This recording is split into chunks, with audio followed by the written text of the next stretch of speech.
All right, guys, welcome back. We're watching Made in Abyss, the movie. Dawn of the Deep Souls, I believe the English title, which is a pretty crazy name. Dawn of the Deep Soul. Man, I couldn't tell you what that means, but maybe we'll figure it out as we watch. Last time we finished season one. What is there to say? It was a crazy good episode. It's insane how good the first episode of the first season and the last episode of the first season were. It was actually those were like the two big standout episodes, and there's like the most important episodes. Did a really good job. I don't know. Go watch that if you haven't, because we're starting something new. We're watching the movie. What is going to happen? I mean, we're going down to the fifth layer now, right? I assume the Sea of Corpses, which is where Bondrewd is waiting. And man, I'm worried about that because Bondrewd seems to be a lunatic. So maybe that's unfair. Maybe it's unfair to call him a lunatic because I don't know. He's an interesting character. He really enjoys science, but it is, kind of, it's always a trope, right? The idea of science going too far. He seems to kind of embody that, right? So I guess we'll see. We're going to figure out what's up with the deep soul and the dawn of it, I guess. So you can line your own copy up with this if you want to. We are starting in 3, 2, 1. And how long is this? An hour 45. We're going to be here for a while. Only the second time we're watching a movie on the channel. Cinema Citrus. What else has Cinema Citrus even done? I feel like I had never heard of this studio before. They got like the reg arm and the logo. Hmm. Oh, all right. Down we go. God, that looks dangerous. Maybe Nanachi's body is optimized for climbing.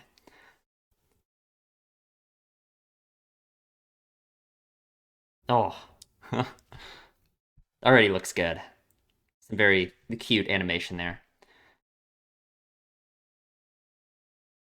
Hmm.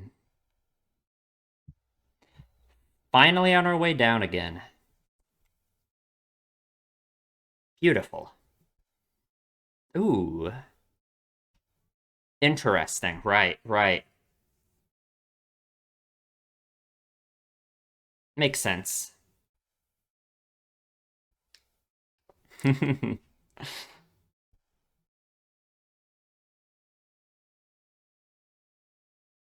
Oh, we're here. Literally, we're here. Oh man, this is where Liza's grave was, right? I wonder if this is going to trigger anything for Reg, right? More memories, maybe? Now that he's actually here. Hmm. Yeah, please, we don't want a repeat of that. Jesus. Yeah, yeah. I wonder if we could find the spots, right? Would there be anything there? I mean, I guess they took everything, right? Ozen said she checked the grave. Sense something?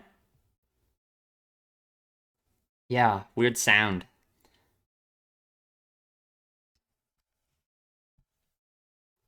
Yeah, Reg got to take his job of protecting Rico more seriously than ever. Oh man. Ooh. Yeah.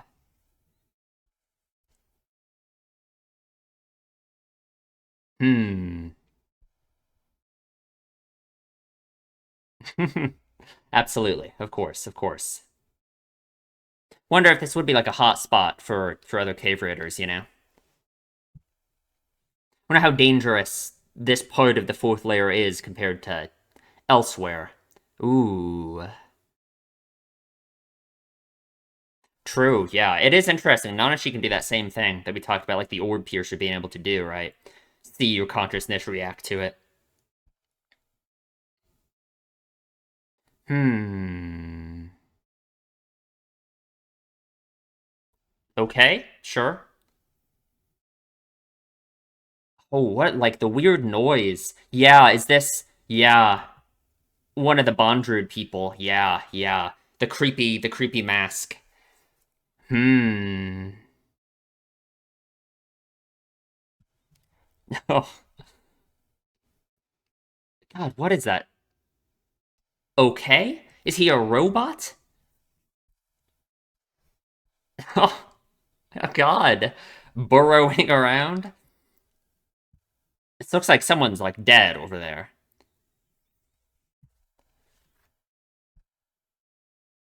Ooh, okay. It speaks.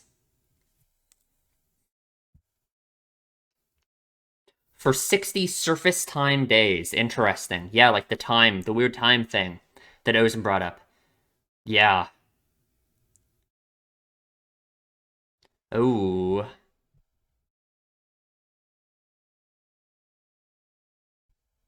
Okay. Oh, that's the Blaze Reap. Okay. What? Okay. Don't drop it again. How did you know it's theirs? How did you... Okay. Sure, sure, sure. Very strange, very strange. Yeah, that must be it, right? I mean, we had the weird scene at the end of the last episode with Bondru with like the light. So it's like, yeah, he has been keeping tabs on Nanachi. Of course, right?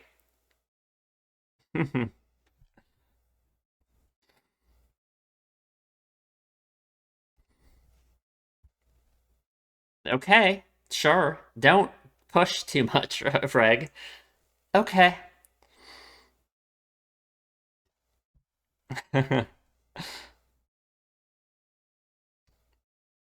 Oh, oh, interesting. It's yeah, it's camouflaged.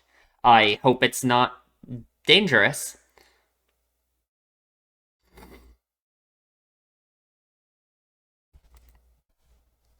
Oh yeah, it's in the notes. Oh, of the sixth layer. Well, we are much higher up than that still. Oh, maybe it is dangerous. Yeah. I can implant their larvae inside organisms that come near them. I don't get larva implanted in you, please, Rika. Oh God. Oh Jesus Christ. I great. Ugh.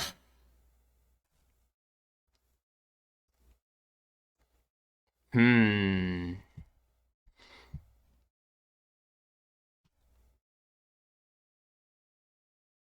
Oh God. I don't crack that thing open. Interesting. Oh, predatory.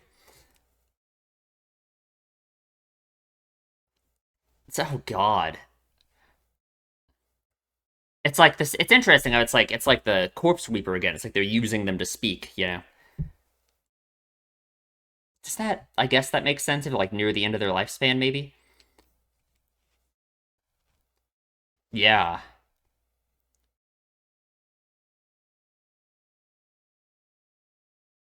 Amaranthine Deceptors.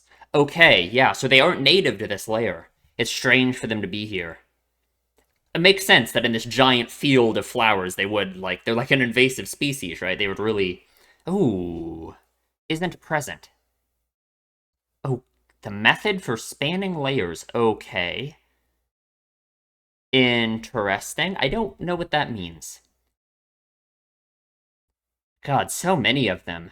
I guess it's a good thing it's off limits, huh?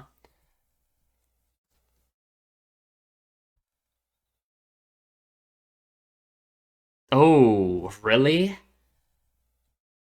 Oh man, burning it all down.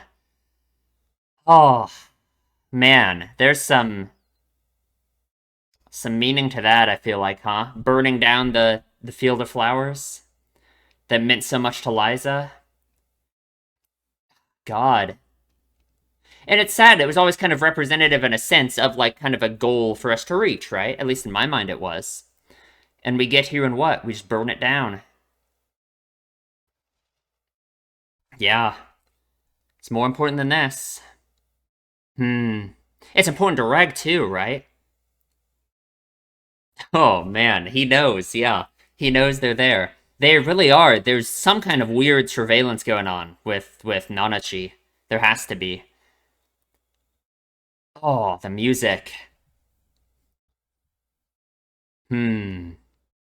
Sure, right. Exactly. Yeah, that's what we've really learned, right? Keep your eyes on what's important. Because if Rico dies, it's all over. Oh God! Don't say orifice. No. Yeah, the smoke too. You gotta get out of here. Fires like this must be really dangerous in the abyss, right? The smoke. Oh God, he is covered.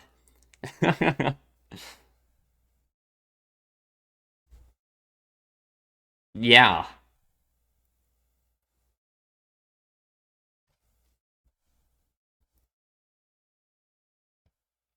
Well, you don't have to do everything, Reg. Yeah, come on. You don't have to put all of the responsibility on yourself, right? I feel like that would be the natural thing for Reg to do, though. Yeah, man. Mm-hmm. It's just burning. Right when you got here. Definitely some thematic meaning to that, you know what I mean? It really, I don't know, it feels like a point of no return, burning of whatever you want to say the field represents, you know? Ooh. Do you know? Yeah.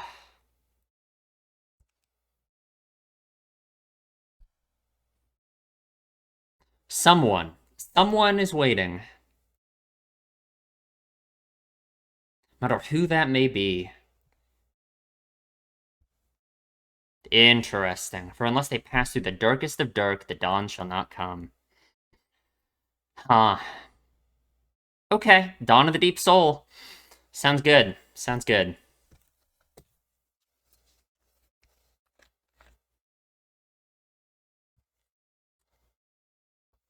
How deep we've already gone, huh?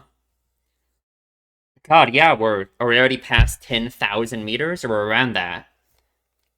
Yeah. It looks like 10,000 meters might be about where the fifth layer starts.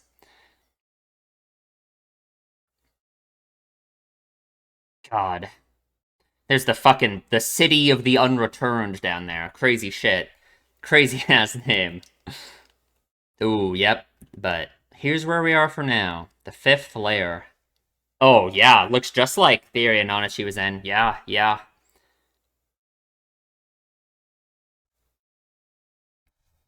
Ooh. God. Okay, how do we traverse this, though? You know? The Sea of Corpses. What a fucking crazy name. Okay, so we got a ways to go. Yeah, the laser beam thing. Ooh, it's cold down here. Mm-hmm. Oh, so it's like the yeah. Mm-hmm. It's almost like an event horizon or something, right? Interesting, because that kind of fits with like the time dilation stuff too.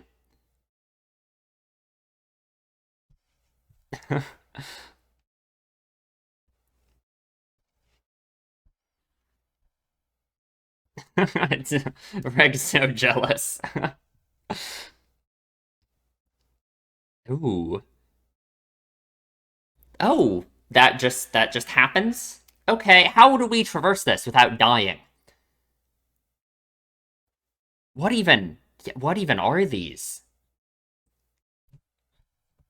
Okay, if you say so.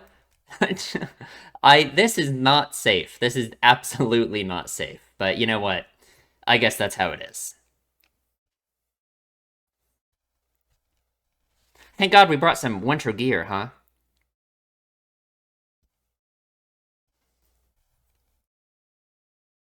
Okay, sure.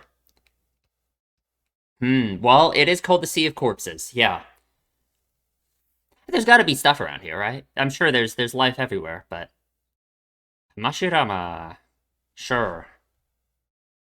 Man, Reg is really just not bothered by temperature at all, huh? Oh, he's getting something down there. Oh god. Oh god. What am I looking at? Right. Riga looks so happy about it still. Apparently, it's not poisonous. You know, I guess that's better. What are we doing? Okay. I guess it apparently being not poisonous is better than nothing. Rub the meat well. Oh God. Oh God, you eat the slime? Oh Jesus. Oh God. Yeah. It can't be worse than Nana she's cooking. Don't scream. I bet it's good. I bet it's at least edible, right? Okay. There we go. Sure. Will Nanachi be brave enough to eat it? Like, what is it? What is it? Okay, if you say so. God, I feel like the texture, I wouldn't be able to do it. I don't know.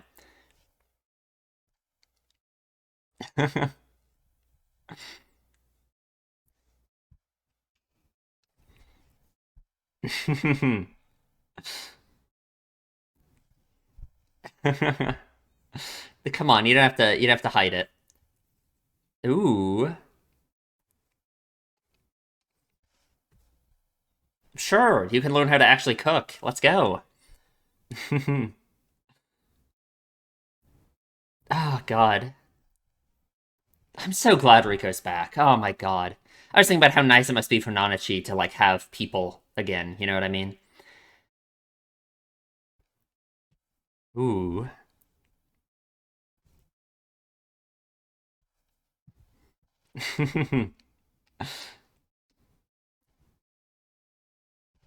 Must bring back some memories for Nanachi, huh? Ooh, yeah. Reminds you of when they were talking about Midi last time. By the river. Oh, yeah, sure, right, yeah. Yeah. Ah, one can hope, I suppose. God, it's so sad. I know, I know. Reg. Come on.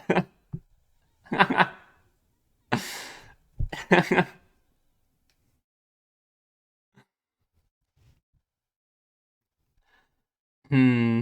God, but Reg just feels so bad, you know? Like, man, it really is like some fucking shared trauma they have now about this MIDI stuff, you know? The fuck. Oh, yeah, actually. I don't know. I don't know. Sure, I suppose it's too early to give up. I guess the Abyss, anything's possible, I suppose, right? But you just can't help but feel like having too high of expectations. I don't know if that's a good thing. Maybe, maybe. I don't know. It's good to have something that pushes you on, I suppose, right? Yeah, exactly. What if it's just there's just nothing there, right? I mean, I guess no matter what, it's gonna be a dead end. They aren't gonna be able to go back up. So, all right, all right. But I guess it's about the journey, not the destination, right?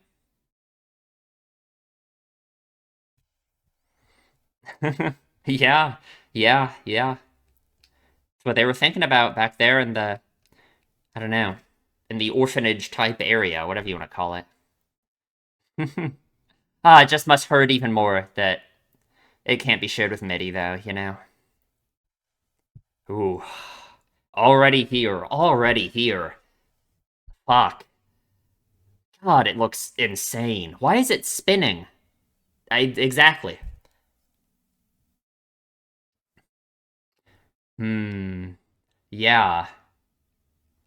Okay, okay. Seems to be full of resolve, I suppose. What's our plan exactly? What are we gonna go in there and kill Bondrewd? Is that like, you know, Reg blast him? Okay. Sure. Ooh, a ritual site thousands of years ago. Would it happen to be a multiple of 2,000 years? Ooh, the device to take your last dive. Okay, sure. I assume so, right? People praying is interesting, right? The praying skeletons. Ooh, they've been spotted. Oh, okay. There's another child down here. Interesting. Is it more kids that Bondrewd has been bringing down here? I guess we have to assume Nanachi's group wasn't the only one. Okay, information is power. I guess if Nanachi can keep a straight head after everything they've been through down here, then, like, we should be able to do it too, surely. Although Reg is, I don't know. We'll see. He gets mad. Oh, here she is.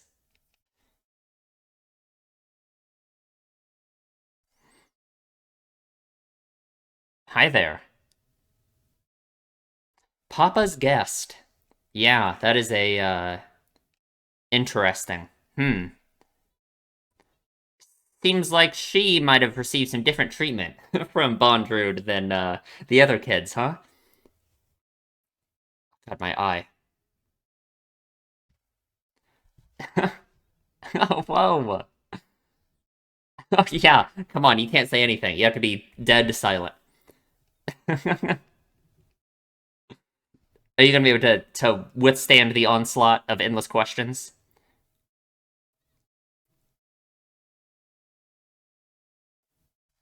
Oh god. Reg, what? Yeah, sure. Hmm. It's your job, Reg. You gotta handle it. Oh god. Oh man. Sure. What's your name? Prushka. Okay. Hmm. So excited to see people. It just makes you think. Wonder how long they've been down here, right? Probably not many other kids they get to see, I assume. Oh god. Oh fuck. Really? Oh Jesus. Alright. Okay. Yeah. What's up, man? Fucking super villain intro. Like, oh god. Maybe it is not gonna be easy to keep a level head with him. Not that you can blame Nanachi for that. Really? Really? Why is he treating her? It makes you think, like, did he learn something from his experiments? God, shut the fuck up. And decide to treat these kids differently, right?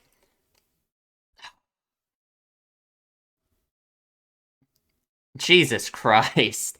Finally been set free. God. Fuck you. Oh my god. But I mean, like, I guess the feel I get from Bondrewd is that he's completely disconnected from emotions at all. Like, I don't even think he understands he's being fucking crazy and condescending right now. Maybe he does, but oh, okay, sure.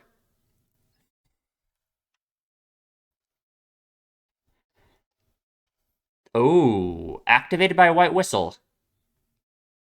Oh, okay, because I guess we do have one, but we just can't use it, I guess. Your worth. Interesting.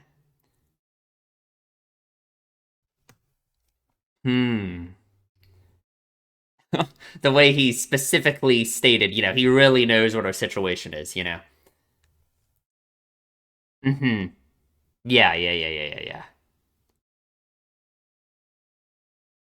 Okay, okay. Well, maybe it still will. It's not like it's over yet. I mean, Bondru can just let us down, right? Surely he'll do that. Ooh.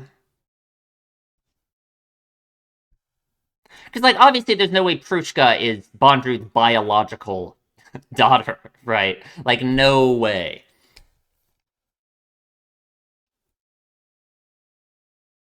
Hmm. Okay. I don't like this at all. Oh, but man, the introduction to Prushka, this is really like, oh, man, it's very interesting. It's very interesting. Why is Bondru treating Prushka like a person? Right. Why is Bundu treating her so differently than his callous disregard for life before?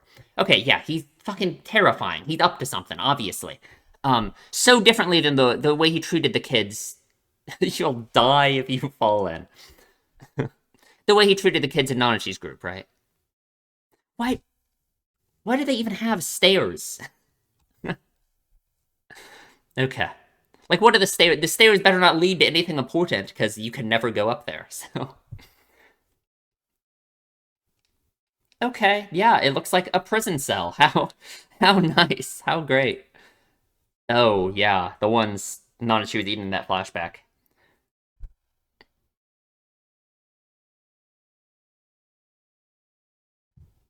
One for each of them.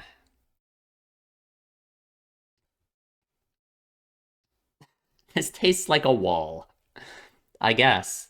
Like what? Concrete? What does Rico mean? Hmm. The Flower of Dawn. Huh. What a fancy name for her. Yeah, yeah. Because he's the sovereign of Dawn, right? Ooh. Okay, okay. Interesting.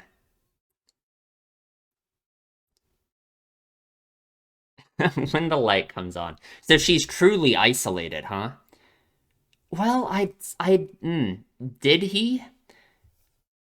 Yeah, yeah. What's he trying to accomplish with her is really the question in my mind. They're hitting it off right away. Uh-oh.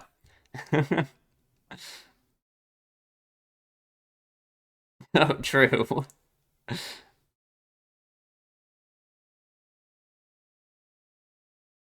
Okay, okay. No, I understand why Prushka's so excited for them to be here, obviously, right? Hmm.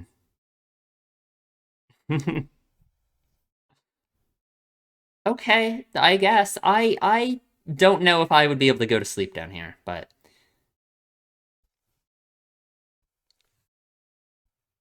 yeah, sure. It's interesting that Reg needs to sleep, isn't it? Ooh, the pattern on his helmet. Yeah, we talked about it a while ago. It does look different. Oh, what is that? Okay. Oh. Oh. And is Reg's thing fading?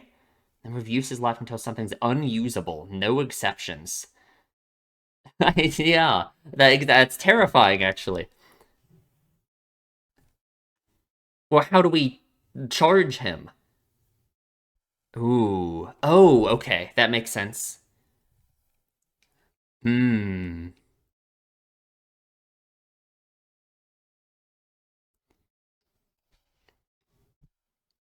Three uses left. Three uses left. That's actually crazy. Okay, that kind of really changes stuff. Yeah, yeah. Hmm. I like that, what she just said, though, about how each of them, they all got to keep going, right? Oh, I don't. But like what you just said to Reg is how like the journey ends if he returns being a hunk of junk. We are just gonna leave you either, right? Like you were just as important. Hmm. Ooh. What is in there? That looks like the same lighting as like the room Bondrewd is in at the end of the season, in the last scene. It's music. Oh God. Yeah. Wonder how long it's been. Ugh. Fuck.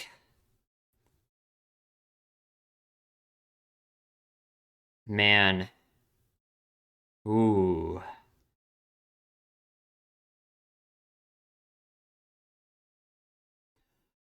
Yeah.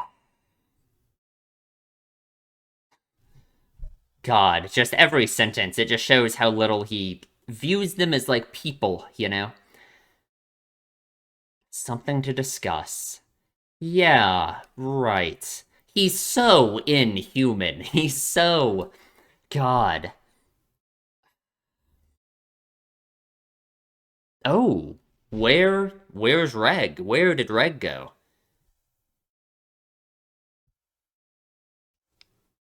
Oh, I don't think so. I don't fall in. Remember, you die. Be careful. Oh God. I I don't know. The death pit, apparently.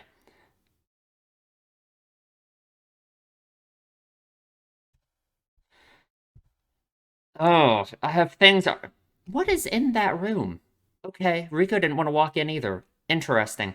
Um, things are terrifying already. Have we already like fallen for the trap? Like what?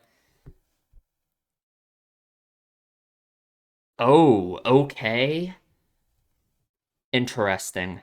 Oh, remember how we talked about Reg and how like what Bondry would think about Reg? I didn't really think about that. Reg. Oh God, we should have just killed him. Fuck. Right. Yeah, yeah. It's like we've really kind of just walked into it, huh? Mm-hmm. Oh God, Rika, what are we doing, girl? What are we doing? Okay, what is the curse of the fifth layer? But what even happens on this layer? What's okay? If you say so. Oh God. Oh God. Because it comes from a good place. She's just worried. But what even is the curse? What even is the curse on this layer? Okay.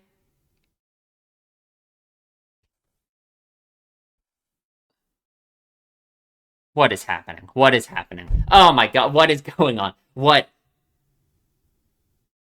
is literally what is happening? Okay, right. Rico, what are we doing? Rico, what are we doing? What are we doing? What are we doing? What are we doing? What are we doing? Oh my God. Oh, okay. She's dead. Unlucky. What is happening? Yeah, literally. Because she should know what the curse of the fifth layer is. She knows everything, right? What are we doing? What are we doing? Which way's the ground? Oh, God. Okay. It's the curse that Thanos snaps you. It's over. Like,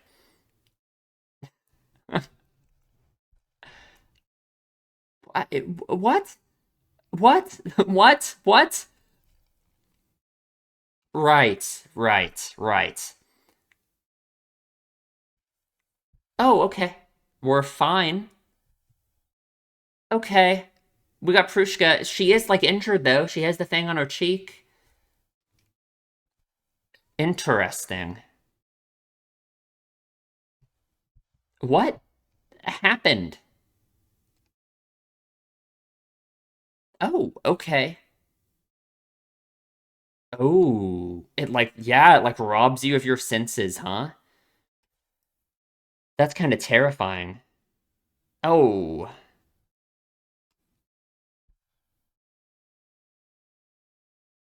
oh, that makes sense, I guess. Yeah, yeah.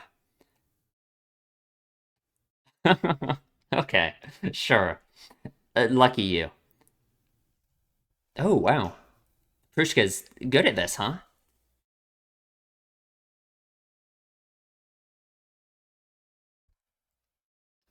Hmm.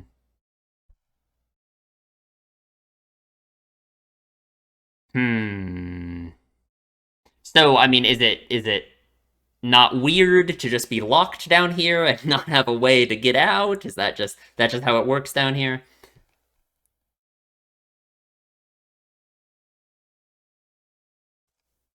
Yeah. Where do we go? What do we do?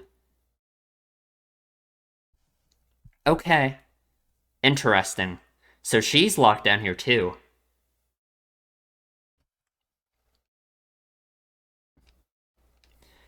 Hmm. Okay. How is that gonna help exactly? Minya. Oh god. What? Okay. Hi, thing. Okay. Hi, Minya. How are you gonna help? What is it's like a hamster with wings or something. Like I don't know. He gonna go unlock the door for us? Ooh, interesting. Like other creatures of the abyss, right? Like the force field, I assume. Oh, interesting. Takes away senses of humans. Interesting.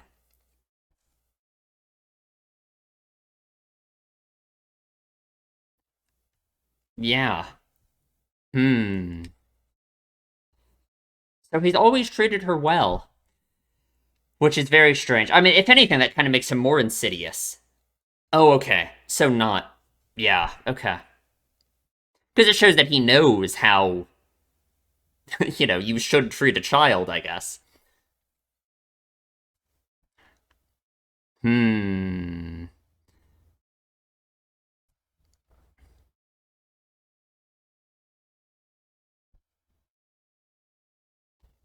Okay. Interesting. Kind of, love. Yeah, your words praising love kind of ring hollow when you yeah.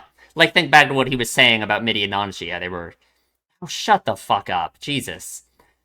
When he was talking about how Midi and Nanchi are such good friends, surely the it's the experiment will work, right? That makes you think though.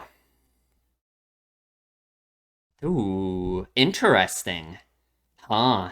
That's fucking crazy actually. The Mini is a crazy ass creature. Damn.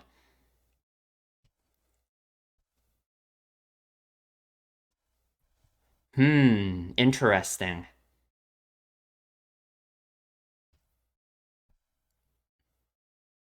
I no. Ah.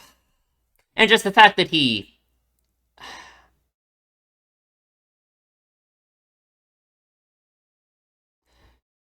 uh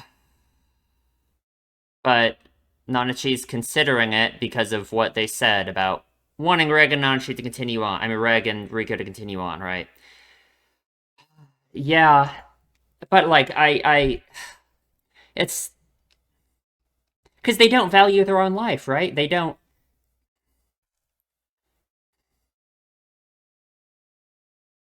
Yeah. Hmm. But it won't help. Um. Oh God. Oh no. What do you mean? What are we? Oh right. Of course. Great. Awesome. Cool. Fantastic. He's already what? In the grinder? What are we doing to him? Oh god. He's hooked up to something. Its meridians are similar.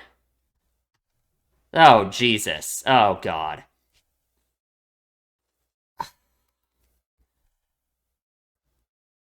Great. Great. Great. Great. Awesome. Right. Cool.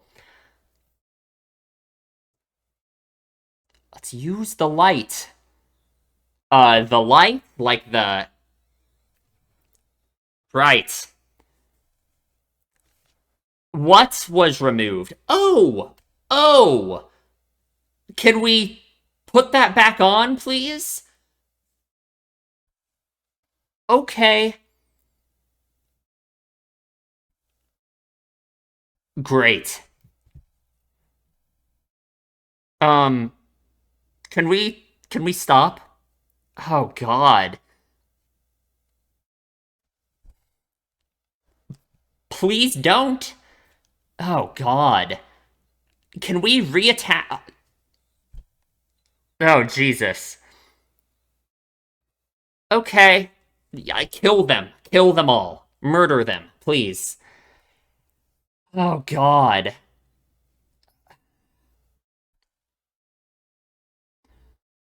Oh man. Yeah. It's just crazy to me that they even did this in the first place. Why did we decide to go to sleep? Blessed.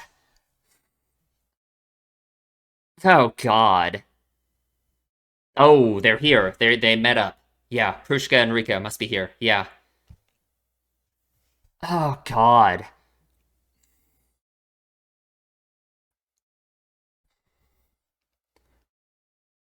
Oh God, it's things aren't good, Rico, unfortunately.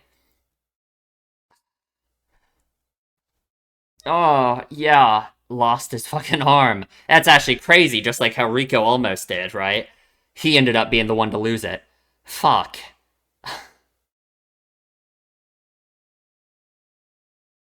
Like, I mean, it's just, we just stumbled into this, and this just happened. And, like, I just.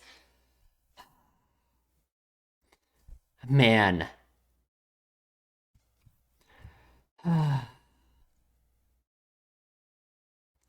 Interesting that. Hmm. Interesting that it's like now that it just so happens that all of this is like uncovered for her, right? She had no inkling of this before, and it's like just now it's all she's figuring it out, you know? Hmm. But it's interesting because it's not like Bondrew did anything to prevent her from finding this. You know what I mean? So I don't know. I don't know. Because if it's been so long that Prushka has been down here, good move, fucking Reg. I'm surprised you're still standing. It's been so long that she's been down here, and she this whole time has been unaware of Bondrew being evil, and yet they show up and she immediately finds out through this. You know, it makes you think. Yeah, let's get out of here. Yeah, like we gotta. Oh right. Can we reattach it? I hope.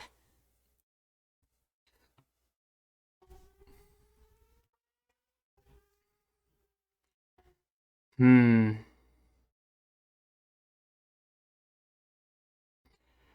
Oh man. Yeah, true. Okay, yeah. It's not like her trust is gonna be broken that easily. But it's like there's no way it's like real, right? It's just Bondrewd. Because Bondrewd is just then what?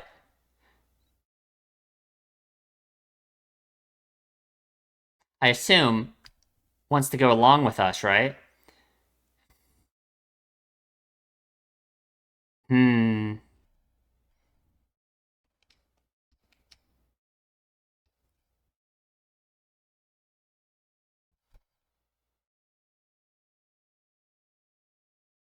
Yeah, exactly. Exactly. Right. Hmm. Riko's expression though, it's so somber. I don't know. I wonder what she's thinking. Oh God.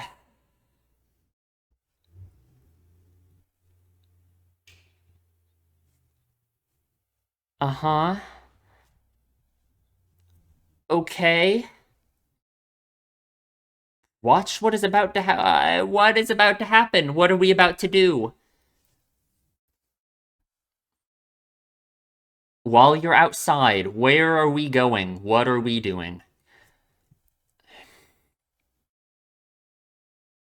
Okay. God, I wish I had time to talk, but I just don't.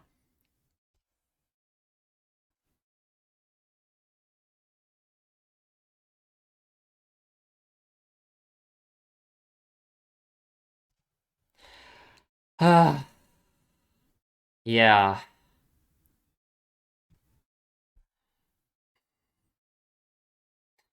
Man. Well, it just feels so fucking, I don't know. Like, how did we let this happen? I just. Oh, God. It's like if Bondrewd's goal was to lure us with Prushka, I guess that succeeded. Like, I don't even know. Like, oh, man. Because that's what Bondrewd is. He's just the corrupter of innocence. You know what I mean? Like he just abuses it so much, right? Like Bondrewd's the type of guy who should never interact with a child ever. Like I don't know. It should be illegal for him to interact with other people in general. You know, like everything would be better off that way. Okay, what are we doing?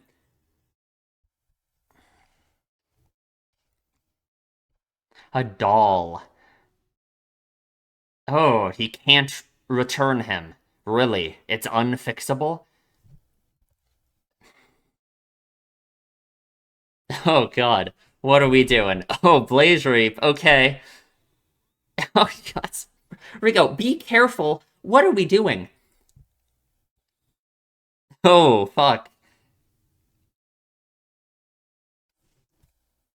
Ooh, interesting. What is at his feet? Oh, from Liza's letter. Oh, fuck. Oh, that's what Rico. Yeah. God, Crazy Rico was able to think of this in that moment. Oh, God.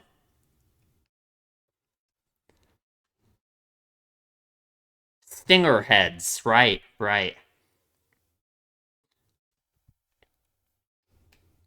Hmm. I Unfortunately, I don't. I guess we're gonna take care of a bunch of Bondrewd's men. I don't think this is gonna kill Bondrewd. Man. Yeah, I was gonna say, Nanashi can do the same thing Minya does, right? Oh, God. Oh, interesting. Well, is it Phantom Pain, or does he actually still, like, have control over it?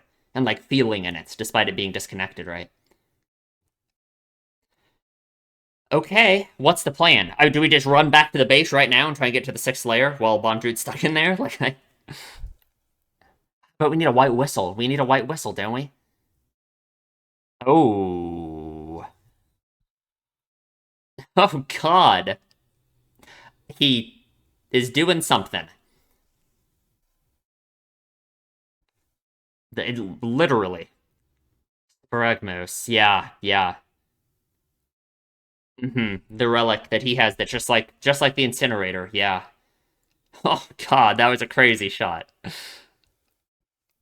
So he has it on him right now. It's like part of his, yeah, part of his repertoire. Oh, God. The fucking line of his face. It's just terrifying. Well, that didn't really get us anywhere. Well, okay. Interesting. And that's how he's been like surveying her or something, I suppose, right? Because he had that weird way of tracking Niddy, right? So that same kind of thing can be on Nanachi.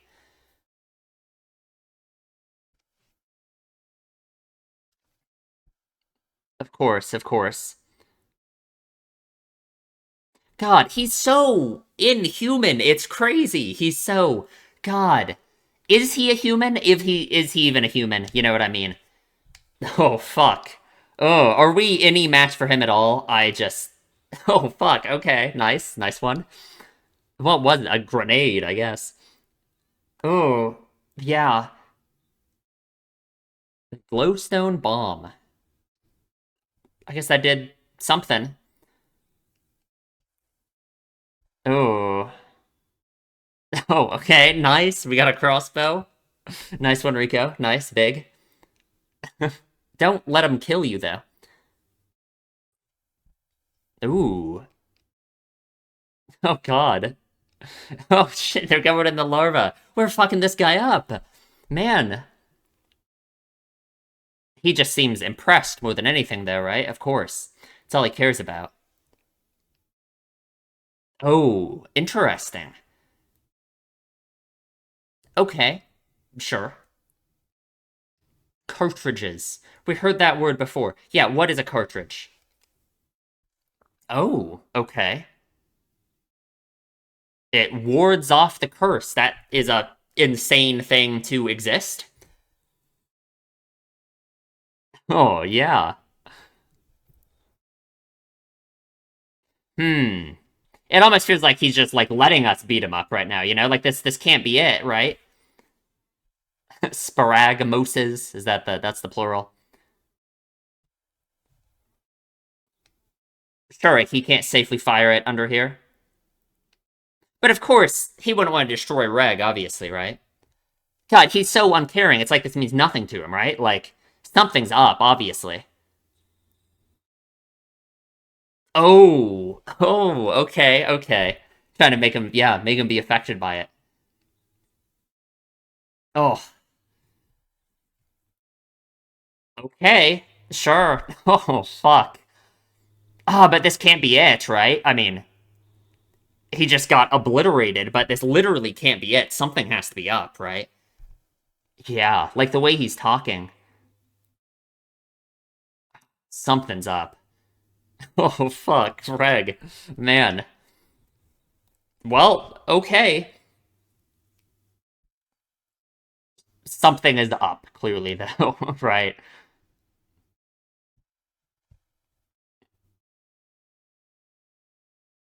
I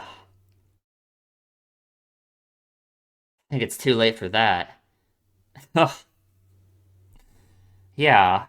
Reg didn't want to do this, even to someone as terrible as him, right? Oh god, it's just even more so just how Bondrewd is like representative of that, of just destroying any kind of innocence, you know what I mean? Every aspect of it. Oh, yeah.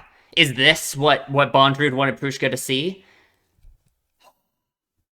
But like, what's going on, right? Well, what's going on? Oh, the lights out. Hmm.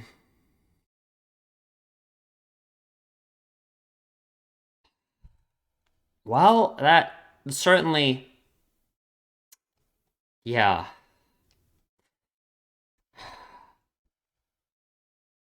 I literally, yeah. Like, what was the point, right? Obviously, something's up there, right?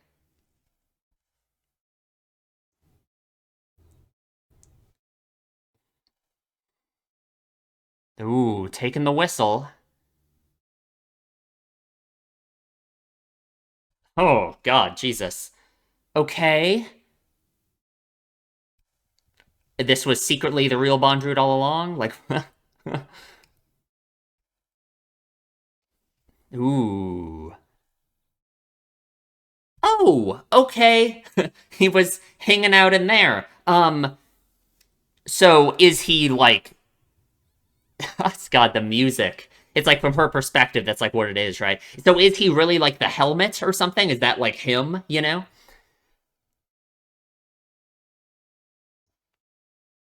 Oh, God. As long as I have your love. Oh, okay. Knocks her out. As long as I have your love, I'm immortal. Is it linked to her in some weird way? As he said, like, love was the answer, right? And I think that's what he learned through his experiments with Midi and Nanachi, right?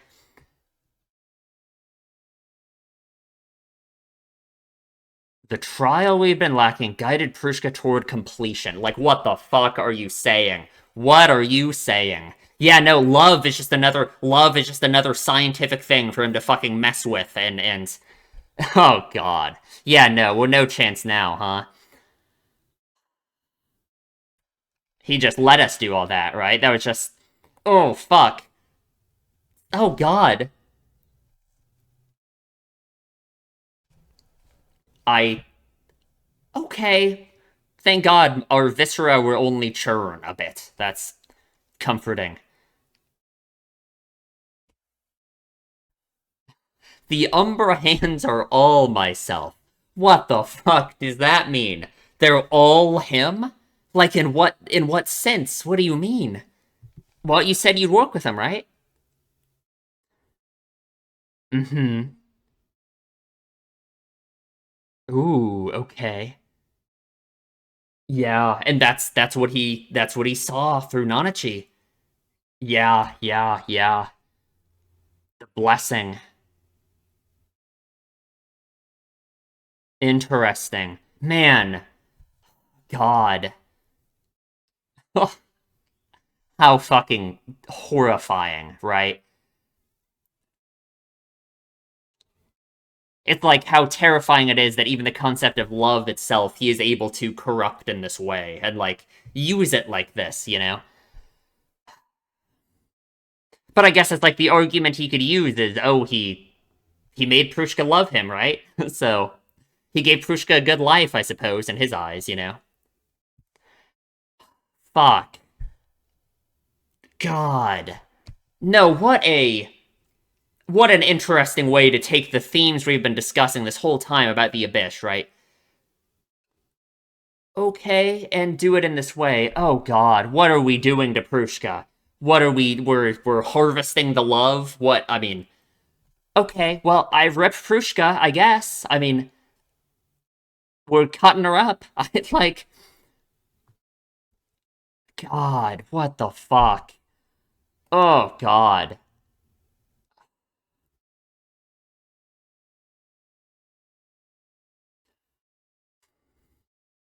If only. God, it's like that's the feeling. That is the thing right there. What Prushka's saying and feeling right now. That's what he's taking from her and corrupting in this fucking insane way. Like this theme that has been here for so long in the story. Fuck, what the hell? Like the child sovereign. Whoa, that's a mean one. Why so, huh? Sure, interesting. Interesting how both of these characters, right? They get so much meaning from a parental figure, but yeah, sure, right? It's like all these other reasons have piled up, right? Like, yeah, it's this accumulation of reasons, right? Mm-hmm, mm-hmm. Less naive than we were before, right? Okay, Rico. You can't be telling people that. Oh god, okay. You like further experimentation has been done. Like, okay, I guess.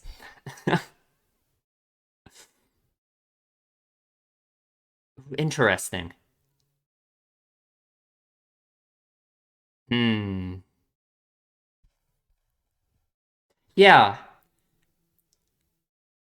exactly. And it's like, and that's the same feeling that like Prushka has, right? That's the same thing. Well, no, no, you do have a goal. It's instead of it being a specific thing, it's like this big accumulation of all of this stuff, right? You start with one thing and sure.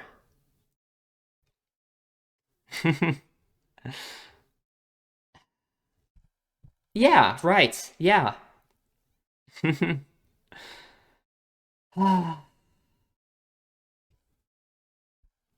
It's like another version of that one track they played a few times in season one.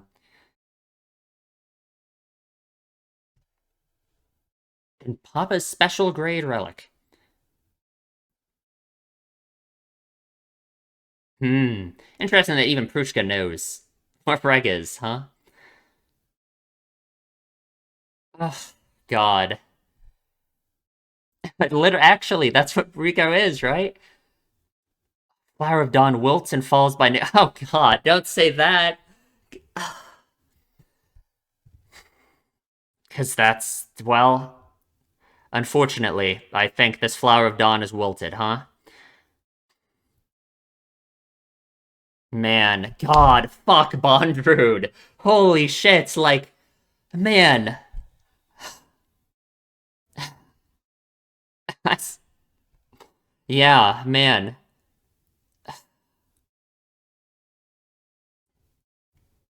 God, because it's like Bondrood is just the. I don't know. This is crazy. I don't know. Fucking insane. Like, he's taking all of the themes and everything that is important to the whole show and doing evil shit with them. Like, I don't know. Like, it's actually crazy.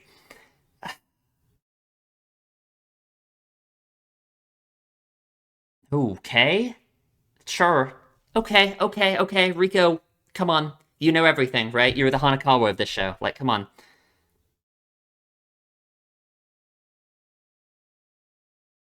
Oh, Jesus Christ. Okay, yeah, so is he just a mask then? Zoaholic. The soul slave machine. He is interested in souls. Okay. Well, maybe he has gone insane. Uh-huh. Yeah, oh yeah, the thing about a special relic, right? Sure, sure. Kinda shaped like a butt. Okay. Well, no. Um, because it doesn't have to be the mask, I guess. Right. Sure. Yeah. Yeah. Like I guess the idea of like spanning his consciousness. Uh-huh. Okay. Okay. Yeah, sure. So the mask is just like when that Umber Hand took off the mask and stuff. It was just he was already that Umber Hand. He just wanted to put on the mask, right? And yeah, I guess the Prushka reason too makes sense. Yeah, the it being called the Soul Slave Machine sounds like the kind of thing he would like. I like how Riko can just do whatever she wants to Nanachi, and Reg isn't allowed to touch Nanachi ever.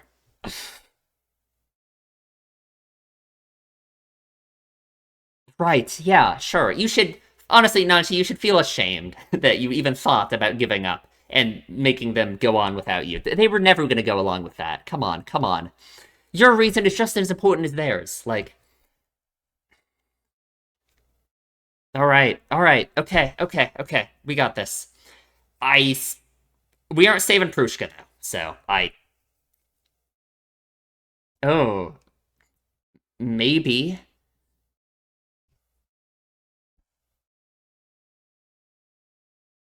Hmm.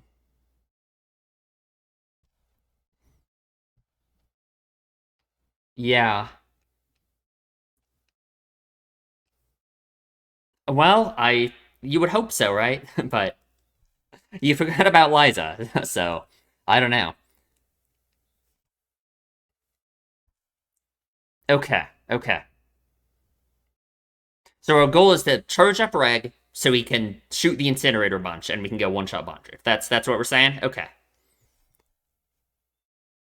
and find an outlet somewhere, and I don't know, shove your messed up arm into it. Like, oh god, that looks like a Pokemon. Looks like Satitan.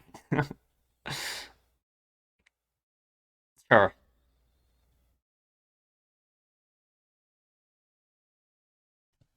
Ooh, music.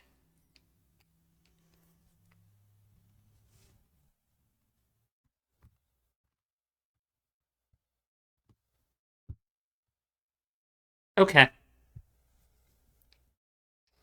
I'm surprised Rico can carry that backpack. It's bigger than her. Oh yeah. How many Bond Roods are there, right? But I guess the idea is we just have to destroy the relic, right? Oh god. I don't know, plug yourself in somewhere. Oh god. Is that just gonna Okay, I guess that one wasn't important.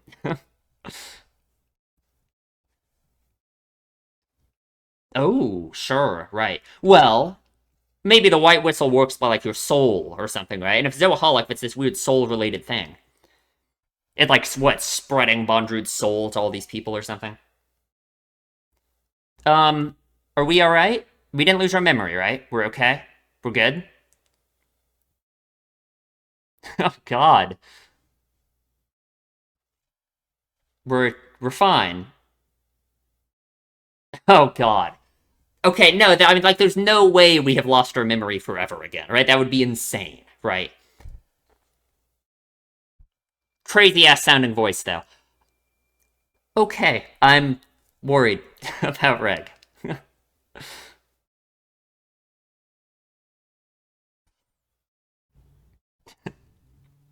Rico just gets the fluff Nanachi. Oh, yeah. Okay. I you think so? Yeah. Yeah, that's what Rico always does, I guess. What is happening? Oh, okay. Hi, Minya. Just like what crawled up her back.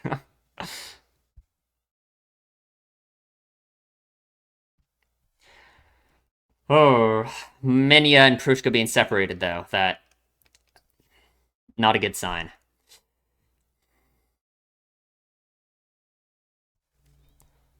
Okay, off we go, I guess. I mean, Prushka, yeah, I mean, Minya seems pretty smart. Could be leading us to Prushka, right?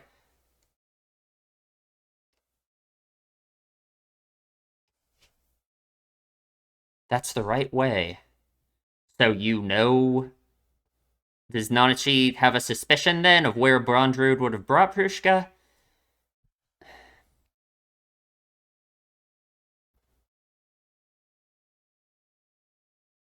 Man, Riko's strong, huh? Oh, God. Looking like a dungeon from a certain thing. The processing area. Oh, of people. Okay. Like the ones Bondrewd brought down here. Oh, God.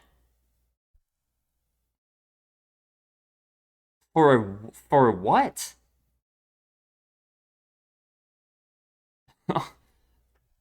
Okay.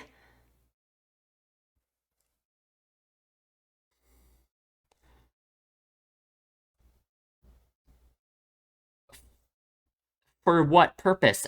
Okay. Oh, those are the cartridges. They're people. Okay. Yeah,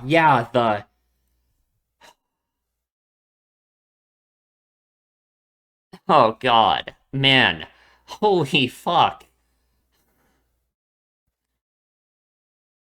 No, it's not your fault, right? I mean, you were trapped, right? I mean, God, holy shit. Like,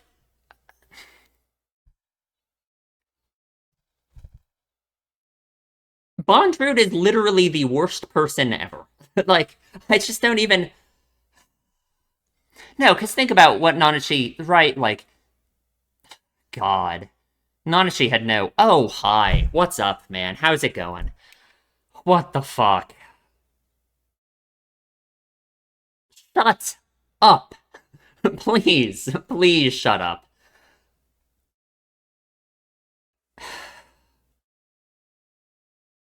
Die. Please die. I literally, you insane bastard. Like, what the fuck? Yeah, I mean, I guess he already has. So what? The idea is he needs one. He needs a cartridge that loves him to like. Yeah, where's she sleeping? Huh? Where is she? Oh my God. Oh, for okay, the white whistle thing. Yeah.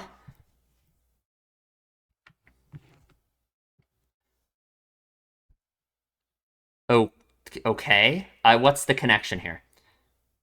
Yeah, fucking Jesus Christ. Okay, so white whistles are also people. Sure, why not? What? Uh-huh. Okay, so no, I guess I get it, right? The idea of a person, man, no, it like fits thematically. Like I get it. I get it. Oh, they have to have a resolve to do. The person who gets sacrificed has to like want it. But yeah, that's a fucking person in your hand. The true purpose hidden in relics. Jesus Christ. Oh, okay. Used yourself as the offering for your whistle.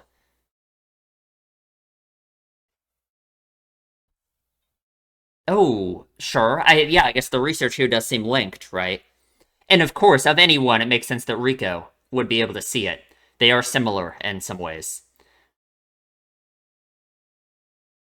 Yeah. Sure, sure. So the idea is Bondu just made a copy of himself with Zoaholic and made that. Ooh, interesting.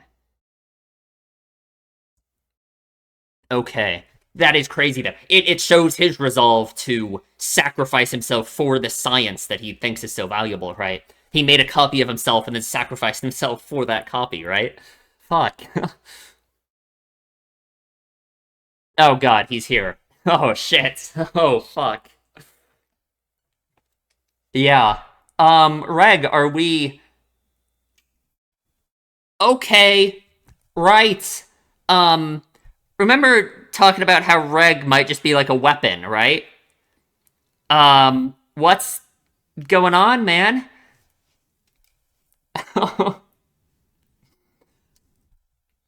Uh-huh. All slippery. I guess you could say that. You can't use the curse again. Oh, interesting. Like another one of him. I guess you could say that. Oh, maybe he's a match for Bondru now. Oh, fuck, that looks so cool.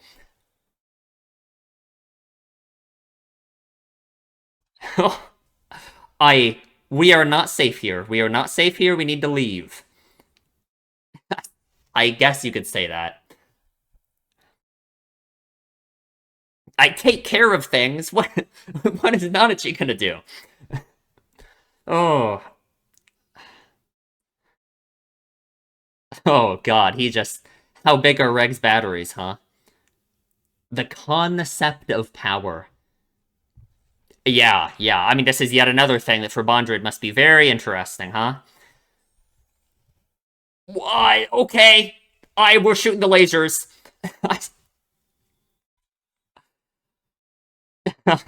Nanachi, you need to get out of here. Oh, fuck. Uh, okay, pretty small. Okay, we're good. Okay. Oh, oh, injured him somewhat, maybe, right? Got something in his mouth, yeah. Just a piece of his armor or something. God, it's Bondry's lucky day, huh? Oh, fuck. God. Have that body of yours? Yeah, yeah. I literally. Like, is this Reg's true form in some sense? This is what he's like when he's charged up, you know? Yeah, yeah. Oh, fuck. He's getting him for real. Yeah, I guess, I suppose. I mean, this is just one Bondrood, though. Oh, we were just playing with him till now? Okay. Oh, fuck.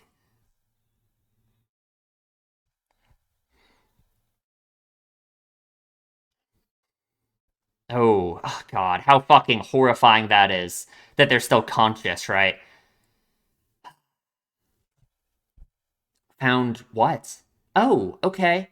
That doesn't look like a butt at all. It looks like a plant, Rico. What are you talking about? Oh, right by it. Okay, something important, something she doesn't want to see. She doesn't want Bondru to see with like the weird vision thing, right? Oh, the incinerator. Oh. But is Reg. Oh god, yeah, what is the incinerator gonna be like when Reg is like this? The light of the core. Oh fuck. No, we can't do that, Reg. Yeah, Nanachi, what about you? Oh god. Literally. Oh god. Okay. Right. Um, I mean, Nanachi's okay. Oh, she's Fine, though. Oh, fuck. Okay. Uh, okay, he's back. We gotta get up before we, like, hit the sixth layer, right? Like, okay, okay, okay, okay. Okay, that was insane. And two, Nanachi didn't die, which is crazy. That shows that Reg can, like, what? Not kill things with the incinerator if he doesn't want to? Jesus Christ.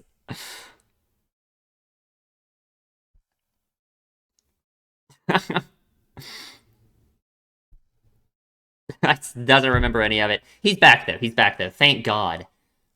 Yeah, must have used up a lot of energy with that blast.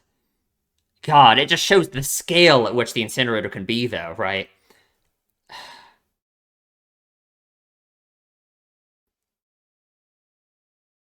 Hmm.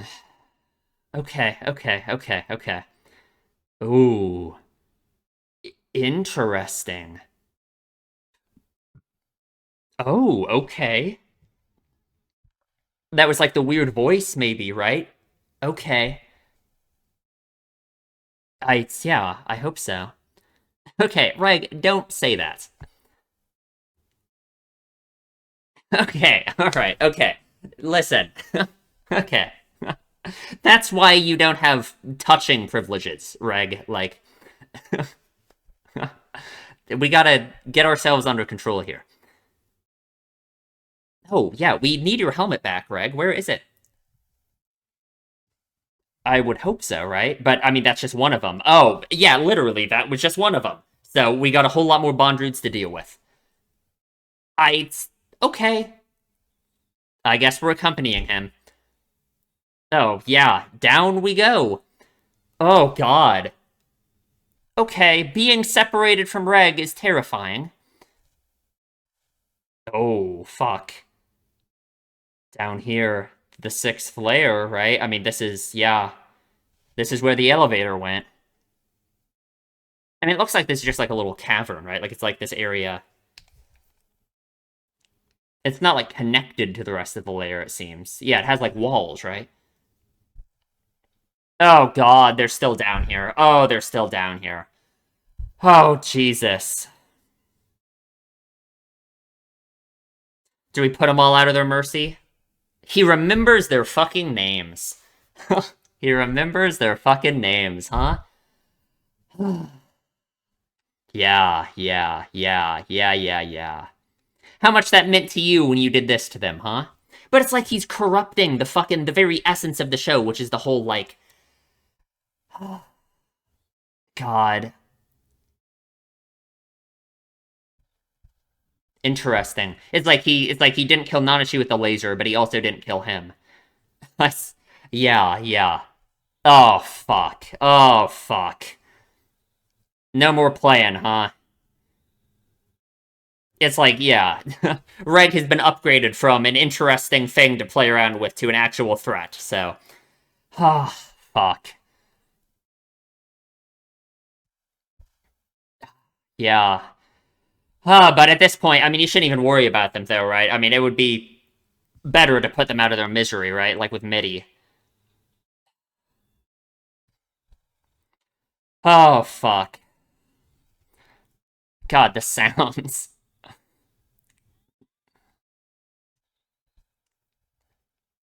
He's putting up a better fight than before.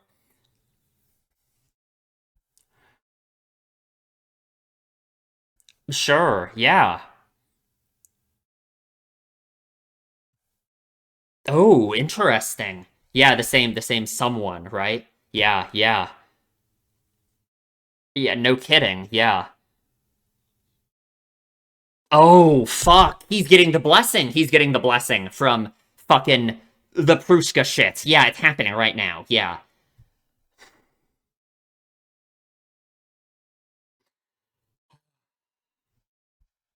Okay.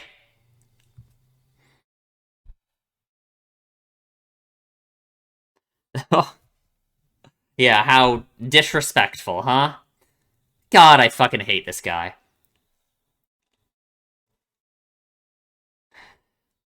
Okay.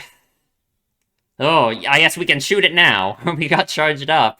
How many shots do we have, though? God, we gotta shoot him, though. Oh, fuck. Yeah, yeah, yeah. Okay, right. Yeah, just make him keep ascending and descending over and over again, I guess. Yeah, yeah, we can't actually kill him. Sure, yeah, I guess he can just dodge it. Yeah, his time limit, because he's shooting the incinerator, right? Because he's gonna fucking pass out in 2 minutes. So, we gotta handle this fast. Oh, there they are. Yeah. God, he remembers every single one of them. God. How fucking insidious. He even remembers their dreams. Because that's what he's making use of, the dreams of others, right? That's what he's corrupting, you know?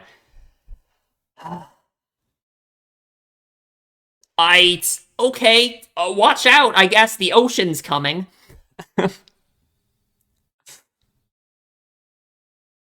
Sure. Oh god, this looks fucking crazy. Oh fuck. Okay. Can we make it through 5,000 tons of water? Oh god, this looks fucking insane.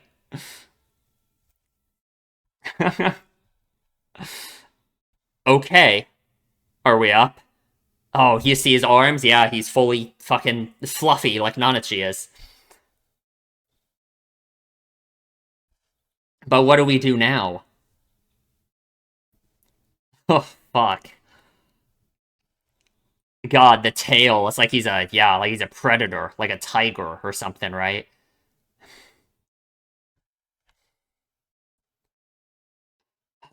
God, it's so fucking infuriating that it, like, works, too, right? Bye, Prushka. I'm sure she's one of those. Is that her? Must be, right? It's all she's been reduced to, right? And it's like the fucking infuriating thing. Yeah, yeah, yeah, yeah. Is that it would only work if she truly did love him, right? Right? Just like Midi and Nanachi. If she was truly willing to do this for him. God, shut the fuck up. Like, holy fuck. Oh my god.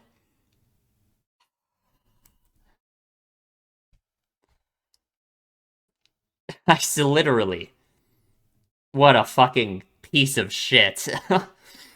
Man.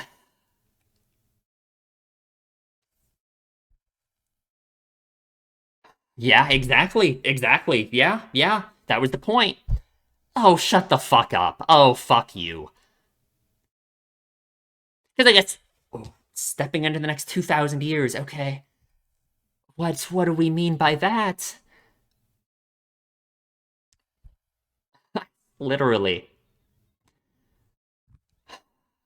No, but he's just gonna say it's what she wanted, right? It wouldn't have worked if she didn't truly love him, right?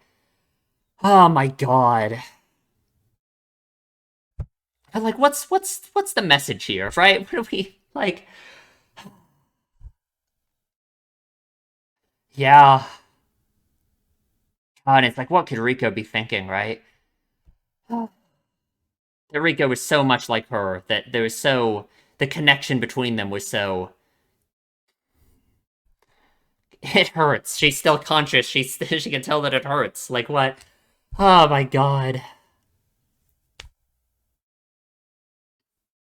Oh, right. Oh, her sense of self was stripped away. Doesn't seem like it. Oh, the daughter of an Umbra Hands. So she truly was born on this layer then. Hmm. But no. This is the opportunity he's been looking for, huh? Hmm.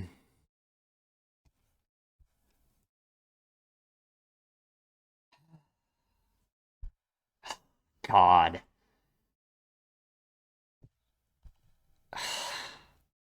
How fucking awful. I mean, literally, like, God.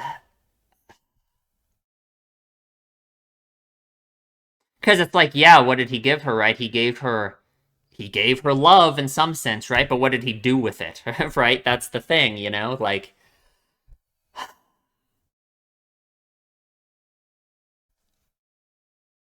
it's interesting the Umberhands still have their own sense of identity, too. Oh, so this is her 10th birthday. So it wasn't that long ago that she was like this, right? Wow. Child of change.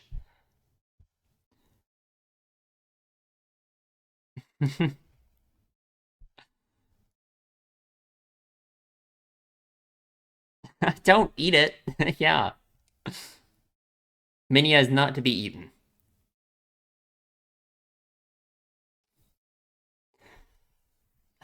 Hmm.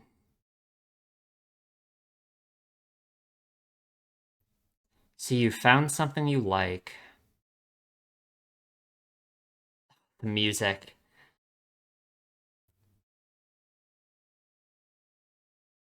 God, like it's like he's artificially engineering her life to be like this for like this scientific experiments, right? Like it's fucking crazy. Like,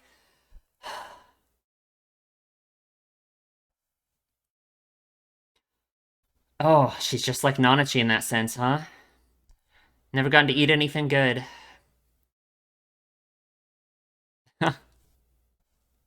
Probably tastes better than Minya. Ah,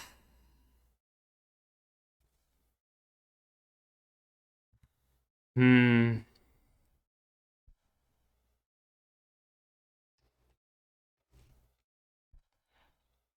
Oh God. Yeah, went up there, huh? Oh, yeah, yeah. That's how she knew about Riko's baby teeth, huh?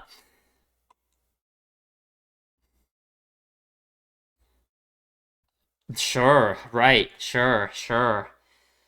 It's like we're emphasizing how strong of a person Prushka was, how perfect she was, like for for Bondrewd's purposes, you know? Oh, interesting. It affected her hair.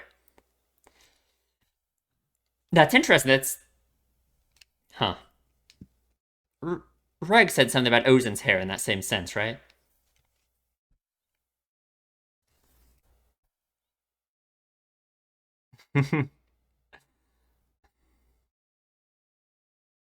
It's part of her purpose, right? Uh God, it's so sad how like she was able to find meaning. She was able to enjoy her life down here, right? But she was given this artificial purpose to only exist for Bondrewd's experiment, essentially, right? Like it's like she was exactly what he needed, exactly, right? Like, yeah, man,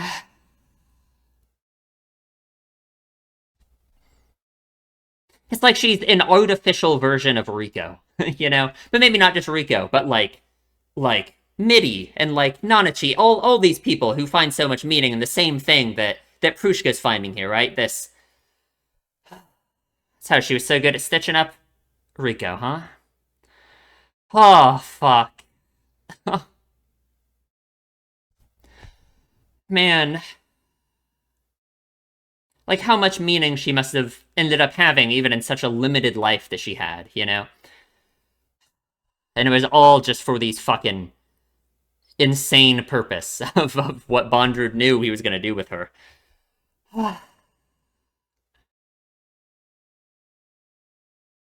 Just how disconnected from any sense of humanity he has to be.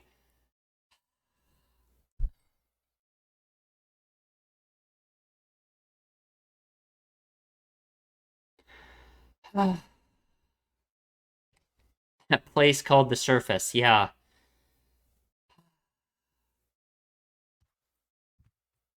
Oh God. I don't know. Rika has a lot of practice doing that when she'd get punished in the orphanage.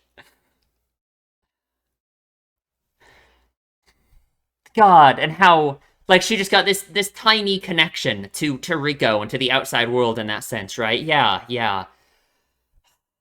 And I'm sure that's part of what completed her, just like the trial of love that Bondrewd was talking about.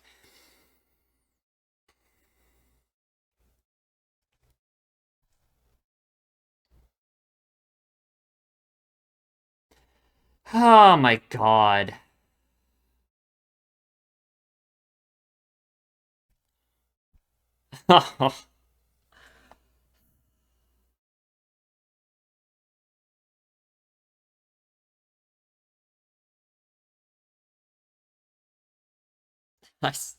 Who knows? Oh my god. And despite all of this, if she didn't truly love Bondrewd, then it wouldn't have worked, right?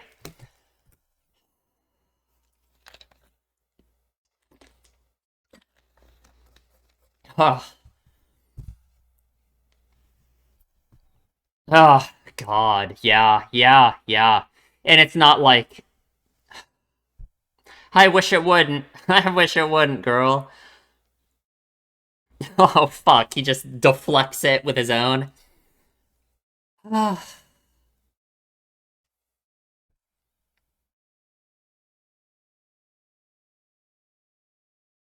oh god.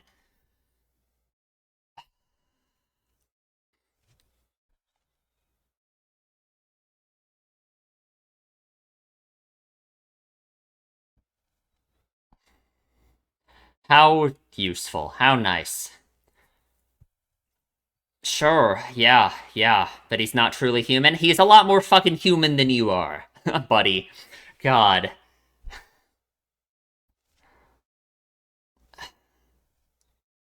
Sure. Yeah, I believe that. Oh, great. What? To not murder them? Oh. Oh, fuck. Rico has the other arm. Oh my god. Well, sorry, Prushka, that's not gonna happen. Thank fuck. Oh, god, girl, I wish. But no, it was never. Yeah, that vision was never gonna happen. That wish. Oh, fuck. Oh, the way that was cool. Oh my god. Fuck. So that was the plan, huh? He'll be okay. He'll be okay.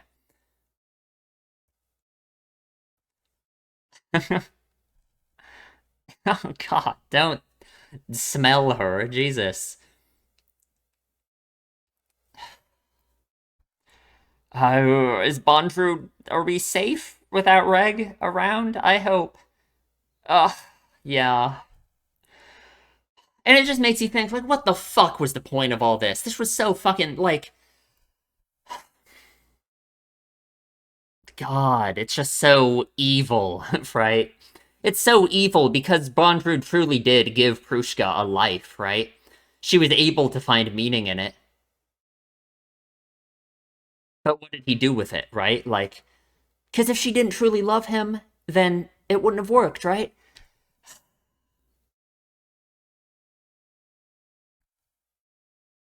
Yeah, yeah, his body that he put all this work into. This was the body that Prushka died for, right? Yeah, yeah, yeah. I guess. Even if you destroy the Zoaholic, it wouldn't undo it. He just won't be able to make more, I guess. Thank God. Oh, shut the fuck up.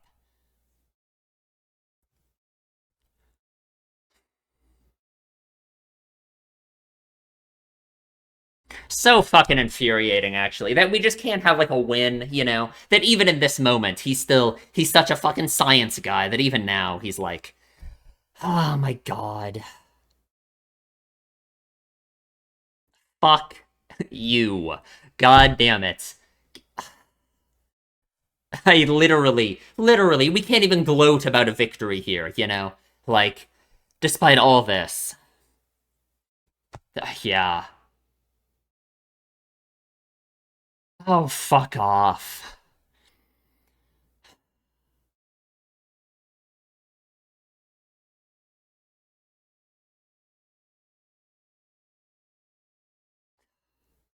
Just impossible. He's just impossible. It's true, it's just, man.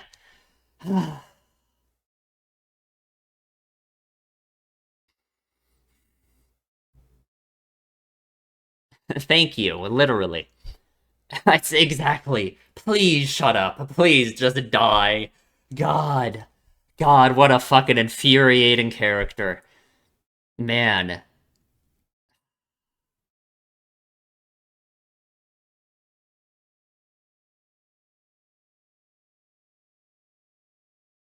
What? And you wouldn't be here in the first place. Then a whole lot of stuff wouldn't have happened, right? Like at that moment when he showed up.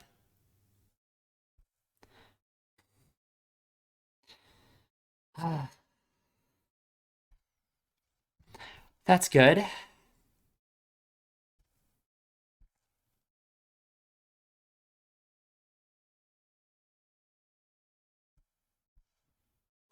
Okay. Oh, yeah. Man.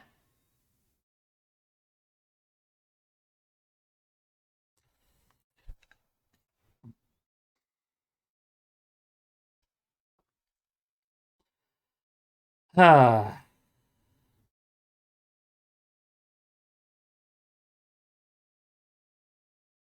That's well. She's not around anymore. Oh God. Oh God, don't say that. Oh Jesus. Oh no. Oh God. Oh stop, please. Oh Jesus. Please. Please. Minya, stop licking her.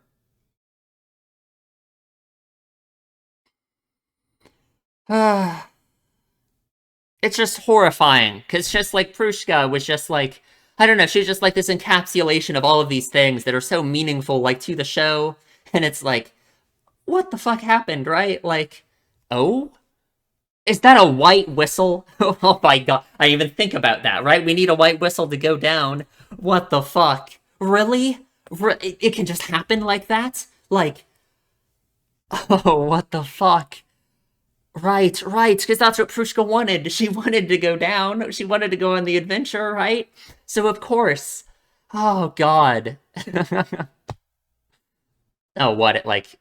Yeah, it's supposed to activate relics, right? Like activated reg. Oh God. Yeah. Oh my God. No, that makes so much sense. Yeah. Well, yeah. Twofold, right? For both Bondroot and Rico. Sure. Yeah. Just like how you two had a connection so deeply right away. Oh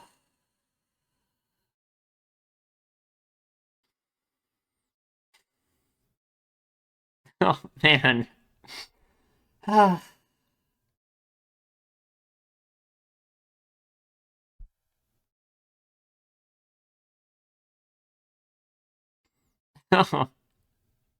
man. Yeah. She's a fucking white whistle now. Fuck. She's a white whistle now. Like actually. What the fuck? Man. Oh god. There's too much crying in this. God, Rico's a white whistle now. What the hell? God.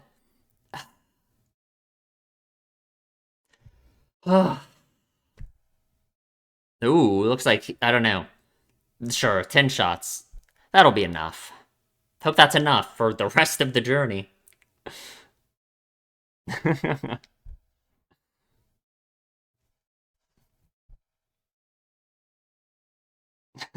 There's been way too much crying in this. God. Oh, God. Fuck off. We should have destroyed his whistle just to, like, fuck him over.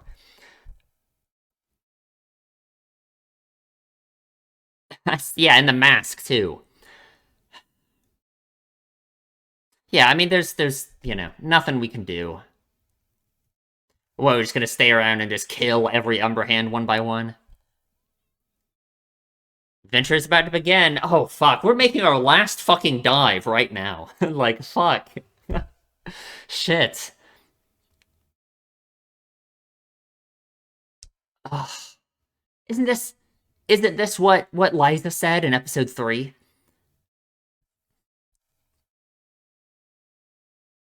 Yeah, it's like a religious ceremony for them, right? Like, them holding their hands like that. Like the whistle, too, right? Yeah, no, this is exactly what Liza said in episode 3. Yeah, yeah.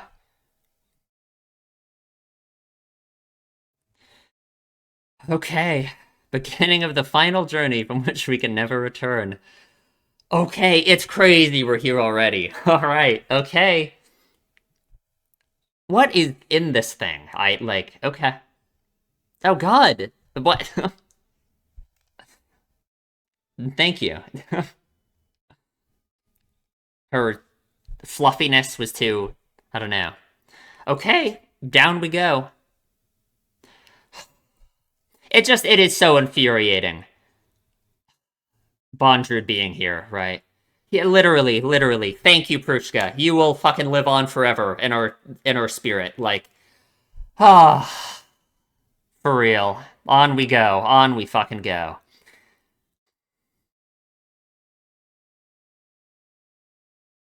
Is that the end? It sure is. Okay. That was a fucking crazy movie. Fuck. No, that was so good. That was so good. Oh my god. Bondrewd is a fucking insane character. Like what he is, like thematically to the show. I don't even know. It's just so interesting. It's like he took everything about the show that we've been talking about the whole time, all of this stuff thematically, and he fucking did crazy shit with it, right? I gotta chill out for a little bit. Ooh, got a song.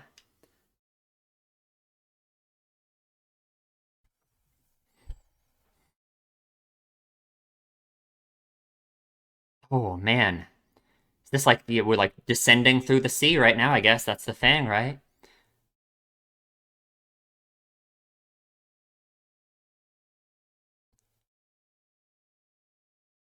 Carry on is to carry a burden. Even if it's too much to bear, I won't turn back. That is some lines, huh?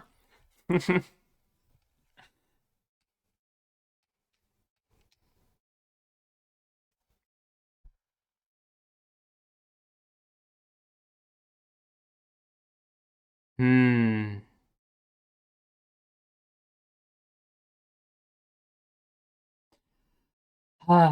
I don't know. There's so much stuff I'm gonna want to talk about in this. So much. Oh, fuck.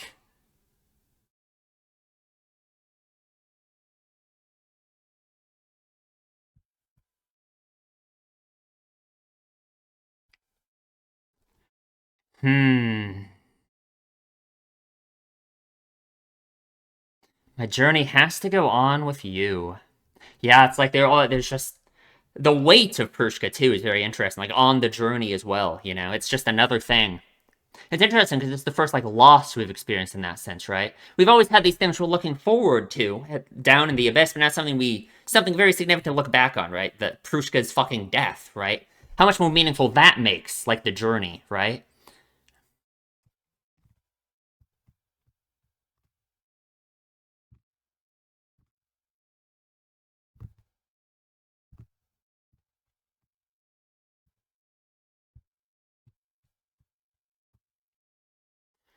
Hmm.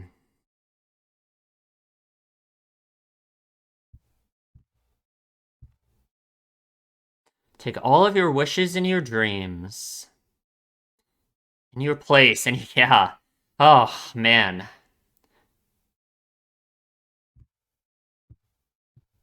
And that was something that Prushka and Rico talked about too. This accumulation of reasons to be doing what you're doing, right? If you're looking at like a broader thematic sense, right?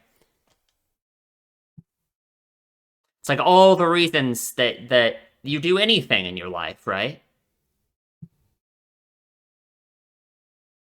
You might go into one specific thing with a certain goal in mind, a certain reason why you want to do it, but through your experiences, through experiencing that thing, whatever it is, right? You'll encounter more and more stuff that makes it meaningful to you in different ways for different reasons, right?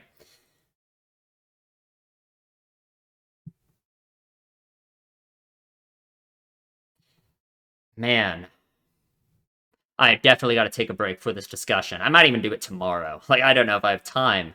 We'll see. We'll see. Oh, God. I have to thank our past will live on forever as we strive towards the future. Very true. Comes a part of us deep inside. Well, that was fucking crazy. That's a pretty good movie. There's nothing else at the end, is there? To be continued. No kidding. Okay, that was really good. We will talk about it in the discussion. Okay, let's talk about the episode, shall we? It's been a few hours. I had to take a break. That was a long experience. I'm sure. I don't know. Man, a lot to think about, right? A lot to think about. So, we start off here. For one, the animation in the movie was like great, really good. Definitely not, I don't know, certainly not a downgrade from season one, that's for sure. Lots really cool, like the fight scenes, all that stuff is really cool. I just think, the environments, everything, I don't know, looks really good. It's classic Made in Abyss at this point, right? Just more of what I've learned to love, right? Like just shots like this of just like the environment are always so good in this show. It's like crazy. I gotta look up what else the studio has done. I don't even know. I don't even know. That's something I've never really even haven't even done that much. Like looked into studios and tried to find other stuff until I started watching like stuff by Shaft, right, with Monogatari and Madoka. Man, I want to watch everything that they've ever made. But anyway, besides the point, we start off by finding the Garden of the Flowers of Fortitude, the big, the place where Liza was buried. I mean, not she was buried, right? Not really. The place that Riko's mom always loved, right? In my mind, this part of the fourth layer, which is kind of like the bottom of the fourth layer, I suppose, right? It's below all this other stuff. Seems like it's pretty much the end of it, right? Um, it always felt like a goal for us in a sense, right? Like obviously the real goal has always been to get to the bottom of the abyss, but this always felt like kind of an important pit stop along the way. I thought this would be like kind of meaningful and all of that, right? And it is. It certainly is meaningful reaching here. But what is more meaningful is the fact that it gets fucking incinerated immediately, right? With what happens in this movie, with what happens in the story after this, with all this stuff about Bondrewd, it makes a lot of sense that this place gets fucking incinerated. We'll talk about that in a second. Uh, Reg sees this guy, who's one of the Umbra Hands. So the Umbra Hands are weird. We learned this stuff about, like, Bondrewd and his weird Zoaholic soul slave consciousness spreading shit. I don't know, right? There's all of that, right? And so the Umbra Hands are weird because it seems like they still have their own consciousness, right? They still exist as, like, people, but, like, Bondrewd can, like, what, just, like, take them over at any moment and they just become him, right? That's so strange. Like, did they sign up for it? Are they people who, like, think like Bondrewd? They think it's, like, for the greater good or something? I don't know, it's really weird, right? Because like this guy, or like the one later that's like hanging out with Pershka, right? That guy certainly has his own personality. I mean, this guy seems like he does too, because he says in this conversation in a moment that Bondrewd isn't present right now. So this certainly isn't just a part of Bondrewd's consciousness. This is its own person, right? I mean, it's a black whistle, right? It's hard to think that like these are people who would sign up for this willingly, knowing what it means, but I don't know. That's just something to think about, I guess. Anyway, so we learn not only does the garden get incinerated, but it's also infested with a bunch of evil bugs, right? He gives them the Blaze Reap back. Bondrewd, I guess, so Bondrewd knew about the Blaze Reap and them having all this stuff because he's been looking through Nanachi's sense of sight. I don't know how that even works. Some weird relic or something, I assume, right? But so the garden is full of these evil bugs. It's infested, right? And I feel like that's like meaningful, right? The idea that this garden, this big field of flowers of fortitude we've been looking forward to, is actually infested with these evil bugs, right? I feel like that alone is kind of meaningful, right? I feel like you can just, I don't know, you could get some that it's not what they expected in a sense, I guess you could say, right? That it's like this kind of this like corruption of it, right? And these bugs are weird. They're supposed to have been on the 6th layer, but they're actually here. So, sure. I don't know what that means, but oh god, I don't want to look. I don't want to look at the larva stuff. I don't want to. But I think it serves as a very good beginning to the movie with having the entire field just get burned down, right? It with the things that are discussed in this movie, it makes so much sense. I guess Bondrewd is really the catalyst of this, right? Bondrewd feels like a character who took everything that is so important that was discussed so much in the first season in like such a hopeful, optimistic way in a sense, right? Like, what are like the core parts of this story that are like so important, right? It's like, the abyss itself is representative of like desire or like a goal or like longing or like a dream. It could be represent, so many just something that people like want to do, I guess, right? Maybe that's a stupid way to say it, but it like makes sense, right? You could just imagine the abyss being representative of that, right? And what we explored in season 1 all this time were like all of these different aspects of what it means and what it's like to truly dedicate yourself to a goal or like something that you want to like just do with your life in general, right? That's why like and the abyss represents that pretty well because the abyss has this aspect of being a place of no return, it being hard to like undo. It's something you have to dedicate yourself to, right? Which I think like anything important in life is kind of like that too, right? Most things something that makes people scared to like try and do like big things in their life is that aspect of like dedication, right? Like I don't know, like the idea of like picking your major in college or something, right? Like that's a pretty simple one, right? That's a pretty significant decision, right? Because there's like a big there's some opportunity cost there, right? You really are choosing to dedicate yourself to this one thing, so picking your major is pretty important, right? The abyss is kind of like that on a very extreme level because obviously the abyss, like you literally can't leave, right? You are dedicating yourself to this thing, right? And it's like throughout season 1, we explored all these different aspects of what it's like to dedicate yourself to something like that, especially like involved with other people in like similar circumstances, right? We talked about this idea of like the circle of life in a sense all the time, right? It's not really the circle of life, but it's like similar to it, right? It's like you continuing on your journey, continuing on your goal, doing whatever you're doing by using the like efforts and the shared collaboration of other people, right? People who have came before you and done things, right? Using the help of other people, stuff like that, right? Like in one of the first few episodes, when they eat the corpse weaver, right? We have that explicit talk about that where Rico says like, yeah, the corpse weavers eat people, but because we're eating the corpse weaver now, it's like those people's flesh and blood literally become our strength again, right? Like that's a very important thing in this story, right? Same with like Liza for Rika, right? Whether or not Liza's alive or not, right? Liza's spirit of going down into the abyss doing all this, it certainly inspired Rico a lot, right? And not even just Liza, just the whole society they're on in general. That's what the society of Orth is kind of built around, right?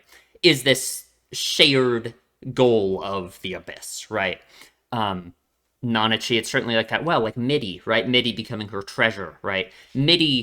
Nanachi found so much meaning in the goal that Midi herself had, right? Midi had the goal initially to become a White Whistle. Nanachi had, like, nothing, right?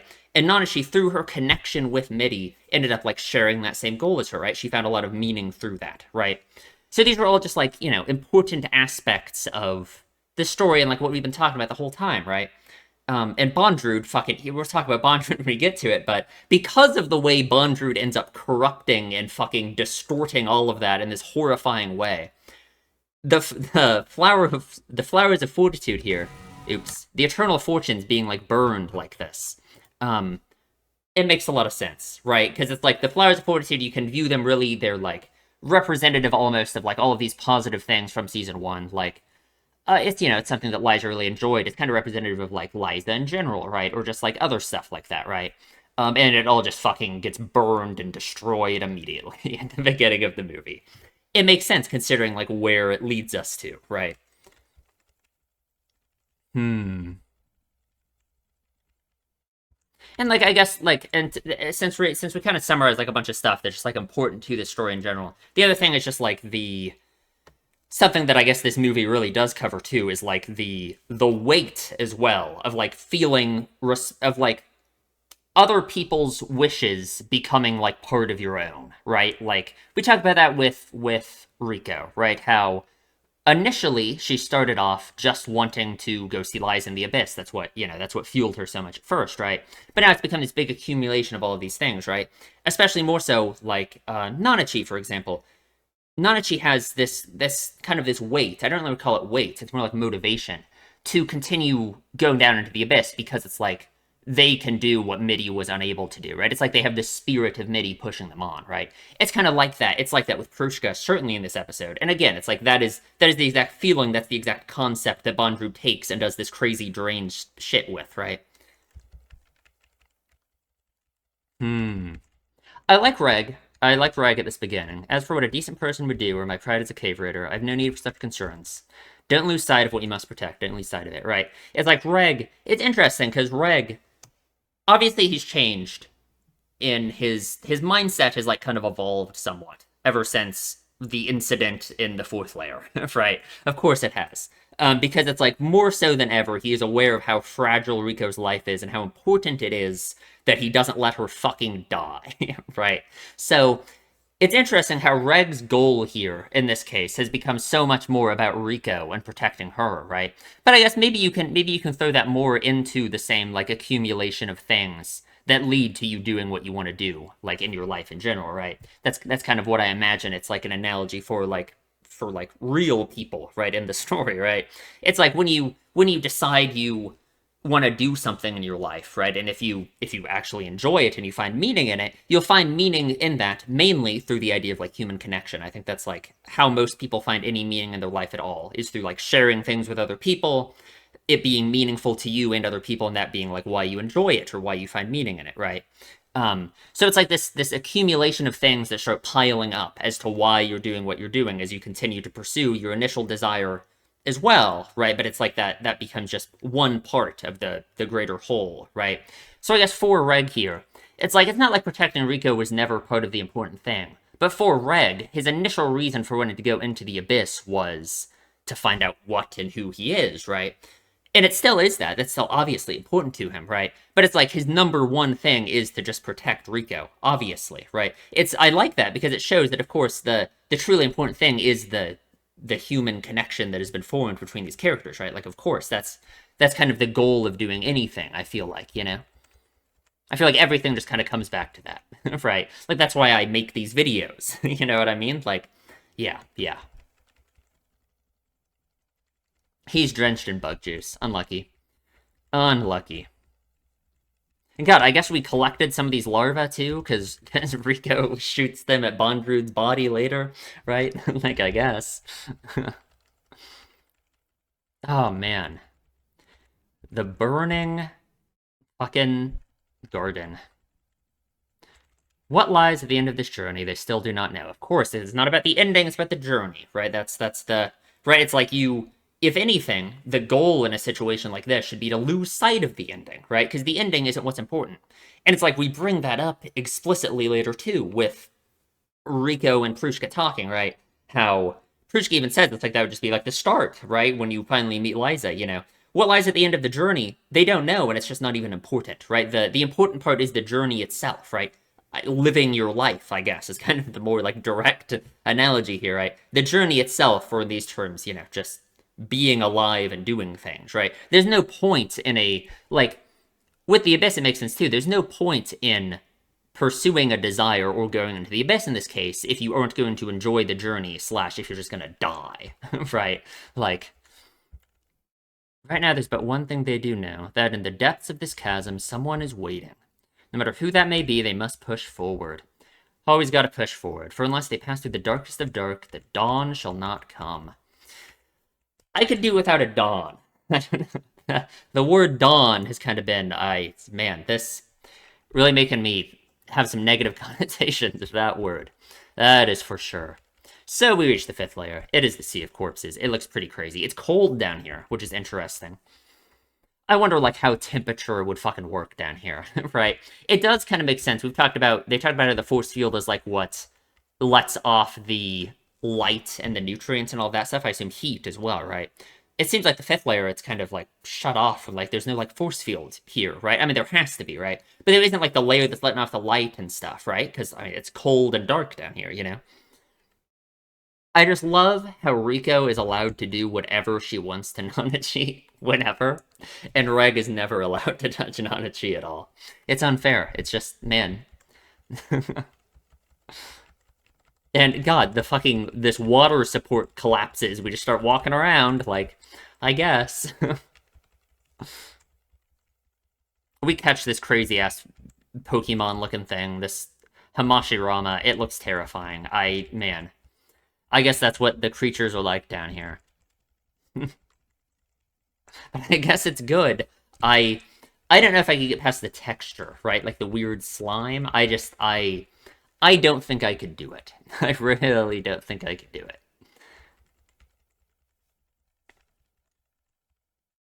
Hmm. You were really enthusiastic about being taught, huh? I like this scene because it does show that Nanachi obviously is less suicidal than before, right? I would hope so. You know, I think Nanachi has managed to find some new meaning and stuff other than just MIDI, right? So I like that. It is sad considering what they try and do for Reg and Riko shortly. Also, this reminds me, they start talking about MIDI here. It just reminds me of them, you know, sitting at the river before Reg decided to do what Nanachi wanted and kill MIDI. Very sad, very sad. Because it really is like, it's just like this shared trauma between them in a sense, you know what I mean? Like, it's really just, oh God, this MIDI stuff. Hmm. I don't know what to think about it. Nanachi saying that she's doing this stuff for MIDI, because the idea that Nanachi could meet MIDI again, right? Because I don't think that's going to happen, right? I don't think that's going to happen. I don't think they're going to see MIDI again. And I guess they do kind of say that they don't think they are anyway. But it's interesting that they're finding motivation through that anyway. I don't know. I'd have to think about it. I would have to think about it. That's just interesting. I don't really know what to make of it.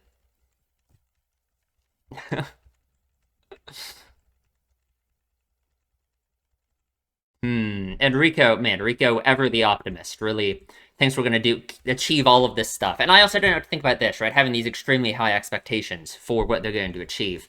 Maybe that's what you need. Maybe that is a good idea to have these high expectations, right? Just see what worry is once they reach the bottom of the abyss, and if none of that comes true, that would suck, right? But again, it's like if I'm saying the journey is what matters, then if it keeps them pushing through the journey, maybe that's what matters, right? Maybe being optimistic in that sense is just a good thing. I don't know. I don't know. And Nanachi really is enjoying it. So here's Edo Front. We didn't really get an explanation for what this is. Like, what is the laser? Like, I guess, like... I mean, the laser's in, like, the middle, which is where, like, the weird pod thing they got into at the end is to go down, is at. But, like, I didn't see a laser coming from it, right? I guess all this water fucking collapses and falls on them. I don't know. What was this? Like, I don't know. It looks cool. It looks cool. So we say this weird, oh god, the thousands of years stuff. I don't know what. And Bondrewd says some weird shit about stepping into the next 2,000 years. But apparently it was a ritual site from thousands of years ago.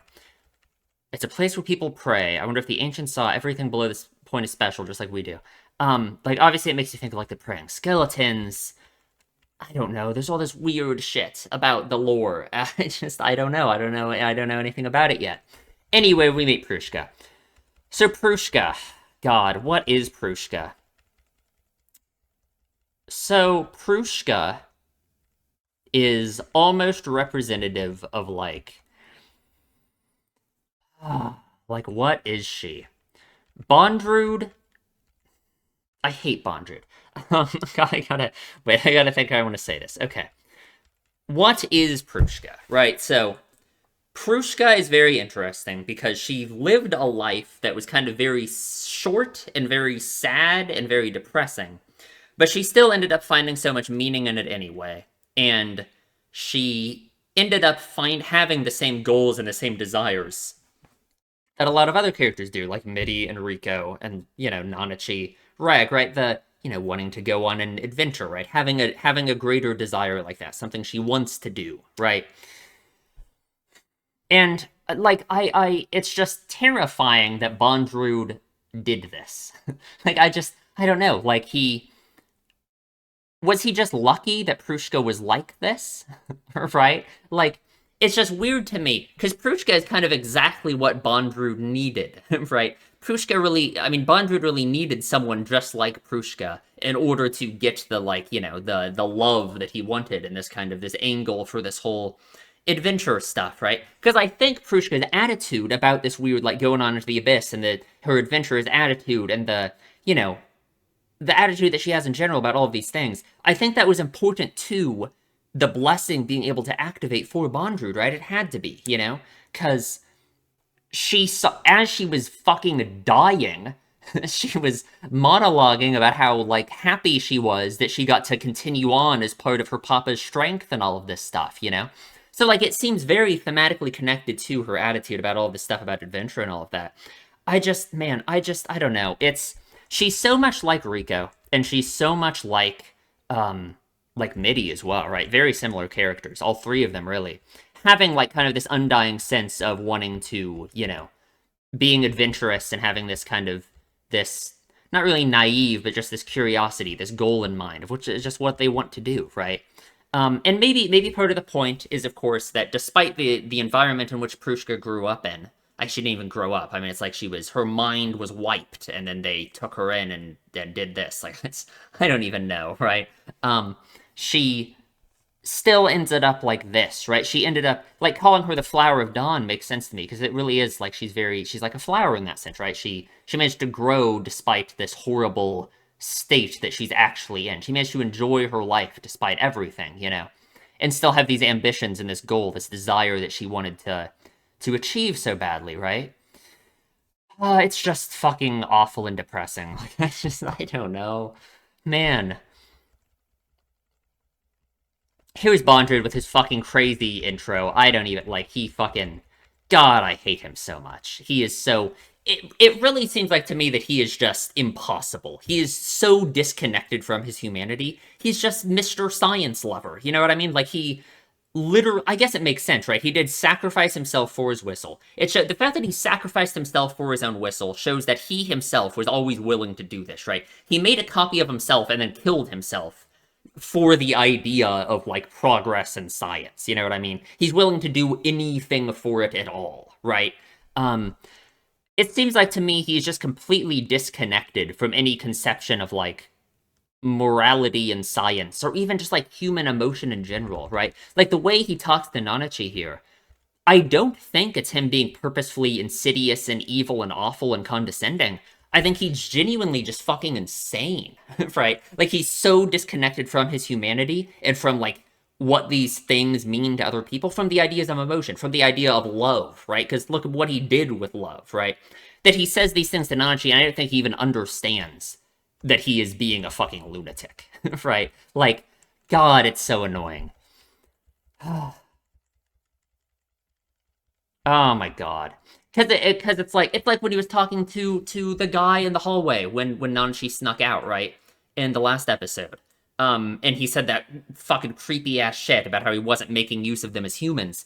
Like, yeah, that wasn't even, like, his weird disrespect of them, or, like, saying, like, oh, I don't care, or they're my test subjects or whatever. No, that was literally just it's just like there's a disconnect there. He just literally doesn't understand, right? And the other thing too is it's like his goals too. There is, like, a sense of doing it for the greater good, right? Like, his goal is to find a way to properly explore the abyss, right? To get rid of the curse of the sixth, to find a way around the curse of the sixth layer, right?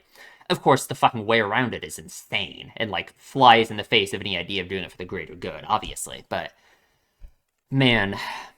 And obviously, I guess we'll just talk about it now. He's so similar to Rico in a lot of ways, right? Like, because Rico had her own moments where she did weird shit to, like, Reg, right? Like, for the purpose of she's just very curious and very interested in this kind of thing, right?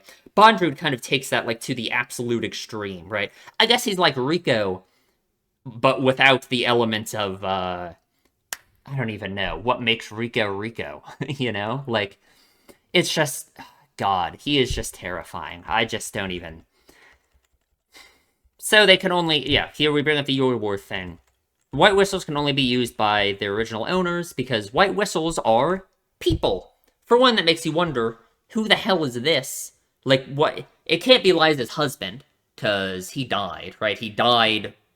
Wasn't Liza already a white whistle on that mission that she went on with Ozen by then? Pretty sure she was, right? And her husband died during that mission. So it can't be her husband who's the white whistle. So who the fuck is it? Who is the whistle? That's terrible. We've just been carrying around someone this whole time. Um, but yeah, white whistles are people. They rely on the same thing we've been talking about kind of this whole time, a very important thematic thing to the show, which is like being pushed on by like almost the, finding motivation and finding inspiration through like other people sharing the same desire as you, wanting you to succeed. It's just the same. It's the human connection thing. That's what's so important, right? Um, and yeah, and it makes sense. Like they have to die wanting to be sacrificed for that person's wish, essentially, for that person's desire.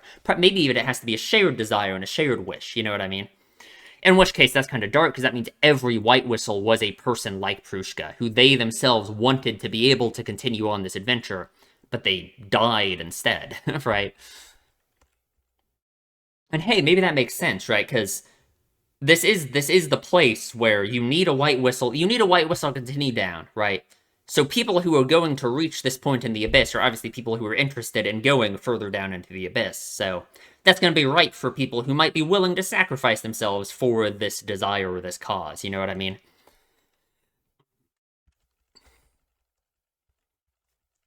Hmm. Man, so Bondrewd treats Prushka well. And it's really sad that he does, right? Because it shows that Bondrewd understands, like, how to make someone love him, right? He understands how to make Prushka, like, happy, right? It doesn't seem like Prushka's unhappy with her life, right? She does truly love Bondrewd.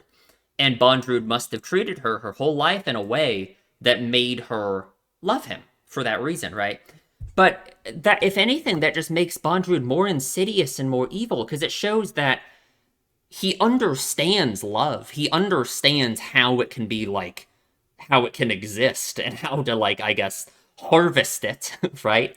Um, but it just to him, it's just like another factor in his scientific experiment. It's just another variable he has to meet. You know what I mean? Like, it means so little to him personally that he's willing to throw it away and sacrifice it. He's had to, harbor it and had to, he had to make it exist with Prushka, but it doesn't mean anything to him personally, right? Like, ah, God. Because if it meant anything to him, obviously he wouldn't do this to her, right? If that doesn't need to be said, right? If he was truly able to, if he truly loved Prushka the way that she loved him, he wouldn't do this to her, right? So, and that's the other scary part too, is like the fact that he remembers all of the names of all of the cartridges, right? It shows that he does have this weird connection to them, right? It shows that he does have like this, I don't know what it is, this sense of like it's like he's stealing the same thing we've been talking about this whole time, right? The idea of being pushed on through your journey, through your desire by other people around you, right? The desires of others like matching up with your own, right? The people who came before you, stuff like that, right? It's like he's appropriating that own feeling for himself without like understanding it, I guess. Or it's like he's trying to force it to like exist, right? Because someone genuinely loving Bondrewd without him like raising a child just for the purpose of them loving him, who doesn't know anything else, I think that'd be pretty hard to do, right? So it really is, and like the way he has this weird connection to all of those kids, these cartridges. It's not like they loved him. It's not like they would want to be the cartridge for him, right? But it's almost like he himself is trying to make up for that by being so connected to them. You know what I mean? It's like Rico, forever, from the end of this, is going to have this lasting connection to Prushka, right? Prushka cared so much about Rico and her adventure moving forward, right? all of these kids that died to be cartridges for Bondrewd, they aren't like that for him, right? But it's like he's trying to like appropriate that, you know what I mean? He's trying to like make that exist, you know? And I guess, and like thematically, I don't know what to make of that. Like, what are we saying with a character like Bondrewd? Do people like, are we saying that people like this exist in real life? Like, maybe, I just don't know, like, what the author's getting at in that sense, right? Like, what's the point then? Like, what are we saying, right? Like, I just don't, I have no idea, right? Like, so again, let's take it back, right? The abyss and kind of just desires and longing and all of this in general that we talk about in this show can just kind of be applied to anything in your life that you dedicate yourself to, that you decide to do with your life, right? Um, Everything thematically that we discussed in season one like fits with that. All of this stuff about like finding meaning in other people and them sharing your goal, this human connection stuff makes sense with that. But then what the hell is Bondrewd, right? Like I if my goal in life is to have an anime reaction channel, do I need to look out for someone like Bondrewd lurking behind the corner? Like I just don't I don't know, right? Like um I don't know. I just don't know how Bondrewd fits thematically other than just being this crazy fucking thing in the plot that just represents this crazy corruption of all of these themes, right? I don't know. I don't know. I'd have to think about it, right? Like, what the hell is Bondrewd? I don't know. I really don't know. I don't know. I don't know. Because I guess, I mean, obviously there are bad people who exist in real life, right? Like, sure. But how does that apply to this, you know? I guess I don't know. I don't. I feel like you could make some weird connections. The idea of people like Bondrewd existing for like desires or something, right? For like goal that you have, like other people not finding the same meaning in things the same way that you do. But it just feels like all weird, vague connections that I don't really know how to pan out directly to this, right? I don't know. I don't know. There has to be something there, right? You know what I mean? Because Bondrewd represents such a significant obstacle for them to overcome. So obviously you want to say then, okay, if we're saying the abyss and all this represents the viewer's like desire, the journey that they want to go on with their own life, what is Bondrewd as an obstacle and analogy for like an obstacle in real life? I just don't know, right? I don't know. Like, could you say Bondrewd is a representation of rejecting and not finding true meaning in the same kinds of like themes and stuff that we've been discussing through all of season one, for example, right? Not being able to find real meaning in those things, right? The idea of this human connection stuff, all that kind of thing. Like maybe, right? Because Bondrewd does fail in the end. He's unable to achieve what he wanted, right? But that just feels like a cop out. Like that just feels like yeah, of course he was evil and what like I don't know. I don't know, man. There's something there though for sure. That's like a video essay type topic though. You would really have to look into it. Like, man. Okay, why do they even have these stairs? Why did they when they built Edo Front, why did they put stairs here? That if you go up them you die. Why would they well, I guess you don't die, but it's like why would they put them here? You know? Like that just can't be right. Anyway, we get into a prison cell room. Thank God. Really nice, really great. You know, it's shows us how bleak and dark this atmosphere is, or like the environment here. Which again, it just shows how amazing it is that Prushka was able to be the person she is and have the attitude she does growing up here, right? Prushka and Rika really hit it off immediately because, of course, they're so similar to each other. They have such similar attitudes. It's just like, oh, man, it's so sad. It makes sense, but man. So Nanachi. Okay, for one, we talk about Reg's thing. His helmet shows the number of uses left in the incinerator. Cool. Thank God Nanachi knows how to read nether glyphs, whatever they were called, right? Cool. Um, Nanachi does some really sad stuff here, right? Nanachi, I guess, what they're thinking, I think this is related to them saying that they don't think they're ever actually going to see Midi again, right?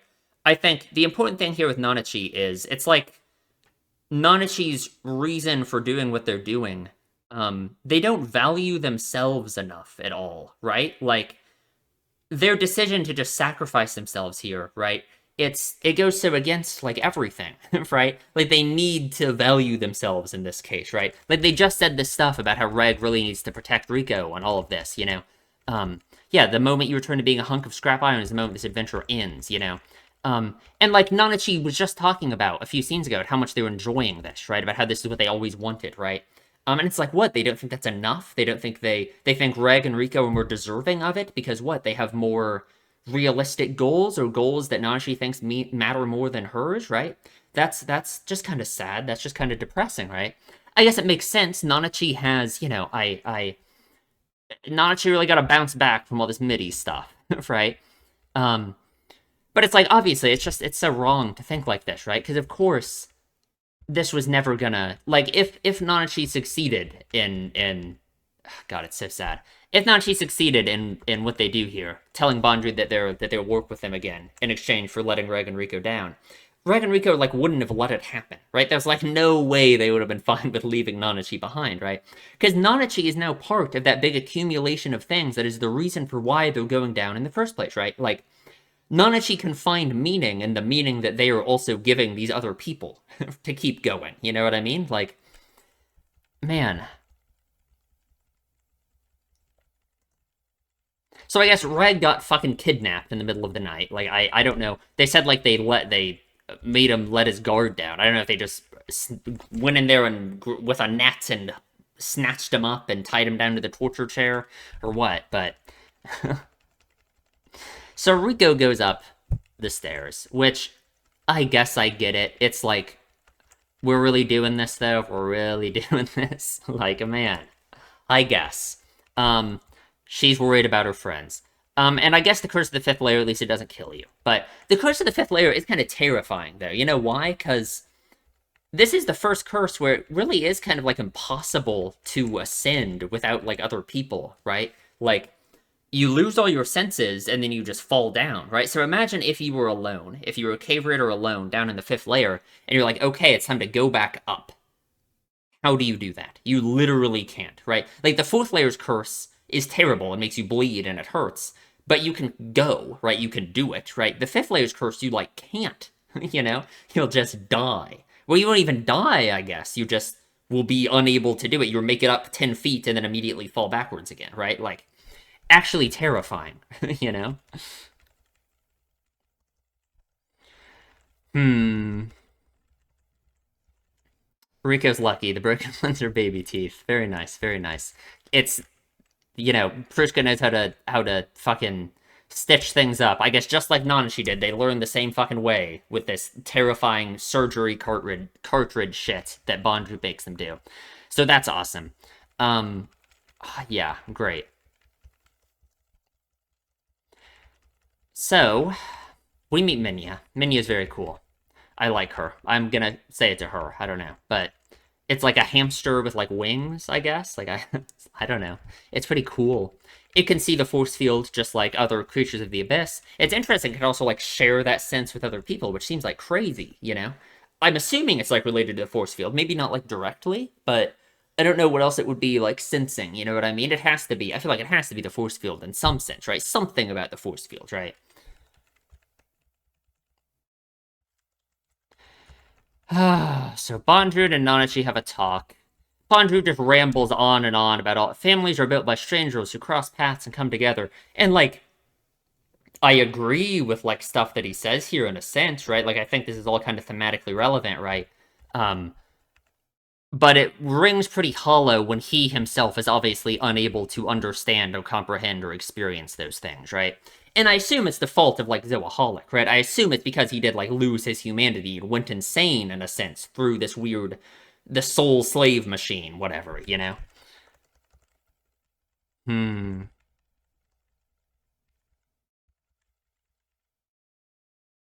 I feel like you can definitely get some meaning from the imagery of this scene, right? Rico only being able to continue forward with the help of Prushka, with the help of a, you know, another person, right? I feel like pretty simple, but I don't know, makes sense. Nanachi, at long last, the research is entering its final stage. And I guess he, like, this is the final stage, right? Was he was waiting for this, I suppose, because the final trial was for Prushka to see him die. So I guess that, I don't know, crystallized her love for him or something, right? Like, I don't know. And so I guess what, he was waiting for them to come down here and kill him in front of Prushka, I guess, right? Because it's interesting too. I mean, I said this during, oh god, and yeah, she thinks all this, right? Now she thinks all this about how much it means to her for them to be able to continue on, right? Um, Now she thinks about MIDI too, which is so interesting because I wonder what they're thinking about in terms of MIDI, right? Because what I feel like is, in a sense, it's like what Nanashi thinks is that Reg and Riko are more so going to be the ones that almost fulfill Midi's dream, right? Because all Midi wanted to do was be a white whistle to go explore the abyss. The same goal as Riko's, right? Essentially. So as long as Reg and Riko get to continue on, it's like in that sense, Midi's wish would still be fulfilled in a sense, right? So of course, it's like Nanchi pushes themselves aside and just thinks like, yeah, that they should sacrifice themselves for that. Hmm.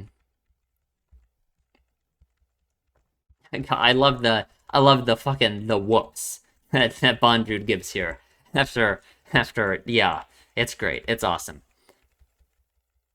And Reg is in the torture chair. I don't want to watch it again. Like, yeah, really, really great, really awesome. Anyway, it's interesting that it's at this moment, despite living Frushka's whole life without ever having like found out about Bondrewd being evil, that she does now. But I feel like this has to be part of Bondrewd's like plan with all of this, right? Like, I don't know. I thought this was gonna be like something more important, but I guess it was never really addressed why this like came up. I don't know. I guess you could say it'd be part of these weird trials he's putting her through, right? Like, despite her having this knowledge of him doing these crazy things, that she still loves him anyway. I don't know. Who knows? Not that important in the end, I suppose. Yeah, Red gets his fucking arm cut off, right? I skipped that scene because I didn't want to watch it. But yeah, Fred gets his arm cut off. I guess we literally can't reattach it. Bondrewd himself says, like, I can't put him back to the way he was before. Kind of a theme of this show, things not going back to the way they were before, so I don't think Rogue's getting his arm back, like, ever, maybe. So, yeah, unlucky. Hmm.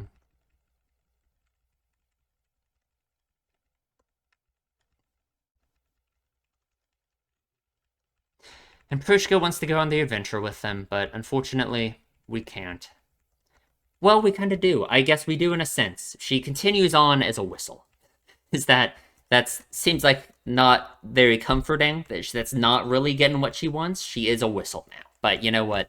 That's okay. That's okay. That's all right. Um, God, man. It's really sad how Reg fucking, I guess I don't really know what else meaning to take from this, but Reg ends up losing his arm when originally Riko was going to be the one who lost her arm. It's the same arm too, isn't it? So, man, that is just God. So we set up this trap because fucking Riko's memorized her mom's letters, her mom's letter, and knew the stinger heads were here. I'm surprised Riko didn't fucking die when she hits this. She like screams like. But of course, Bondrewd won't go down that easily because this like it's impossible to kill him. So that's really great, right? Obviously, he doesn't let himself die here because he has to die in front of Prushka, right? Hmm. Yeah, he has his fucking Sparagmos. Which his Sparagmos thing is like weird. It's like the like elbow cannons. It seems like a really inefficient place to put it, doesn't it? Like it seems it'd be hard to fucking aim that at people, you know? I don't know. I don't know. I would want it to be like Regs is, just onto a palm. I feel like that's more efficient than this. I don't know. I don't know. Guess it works for him, huh?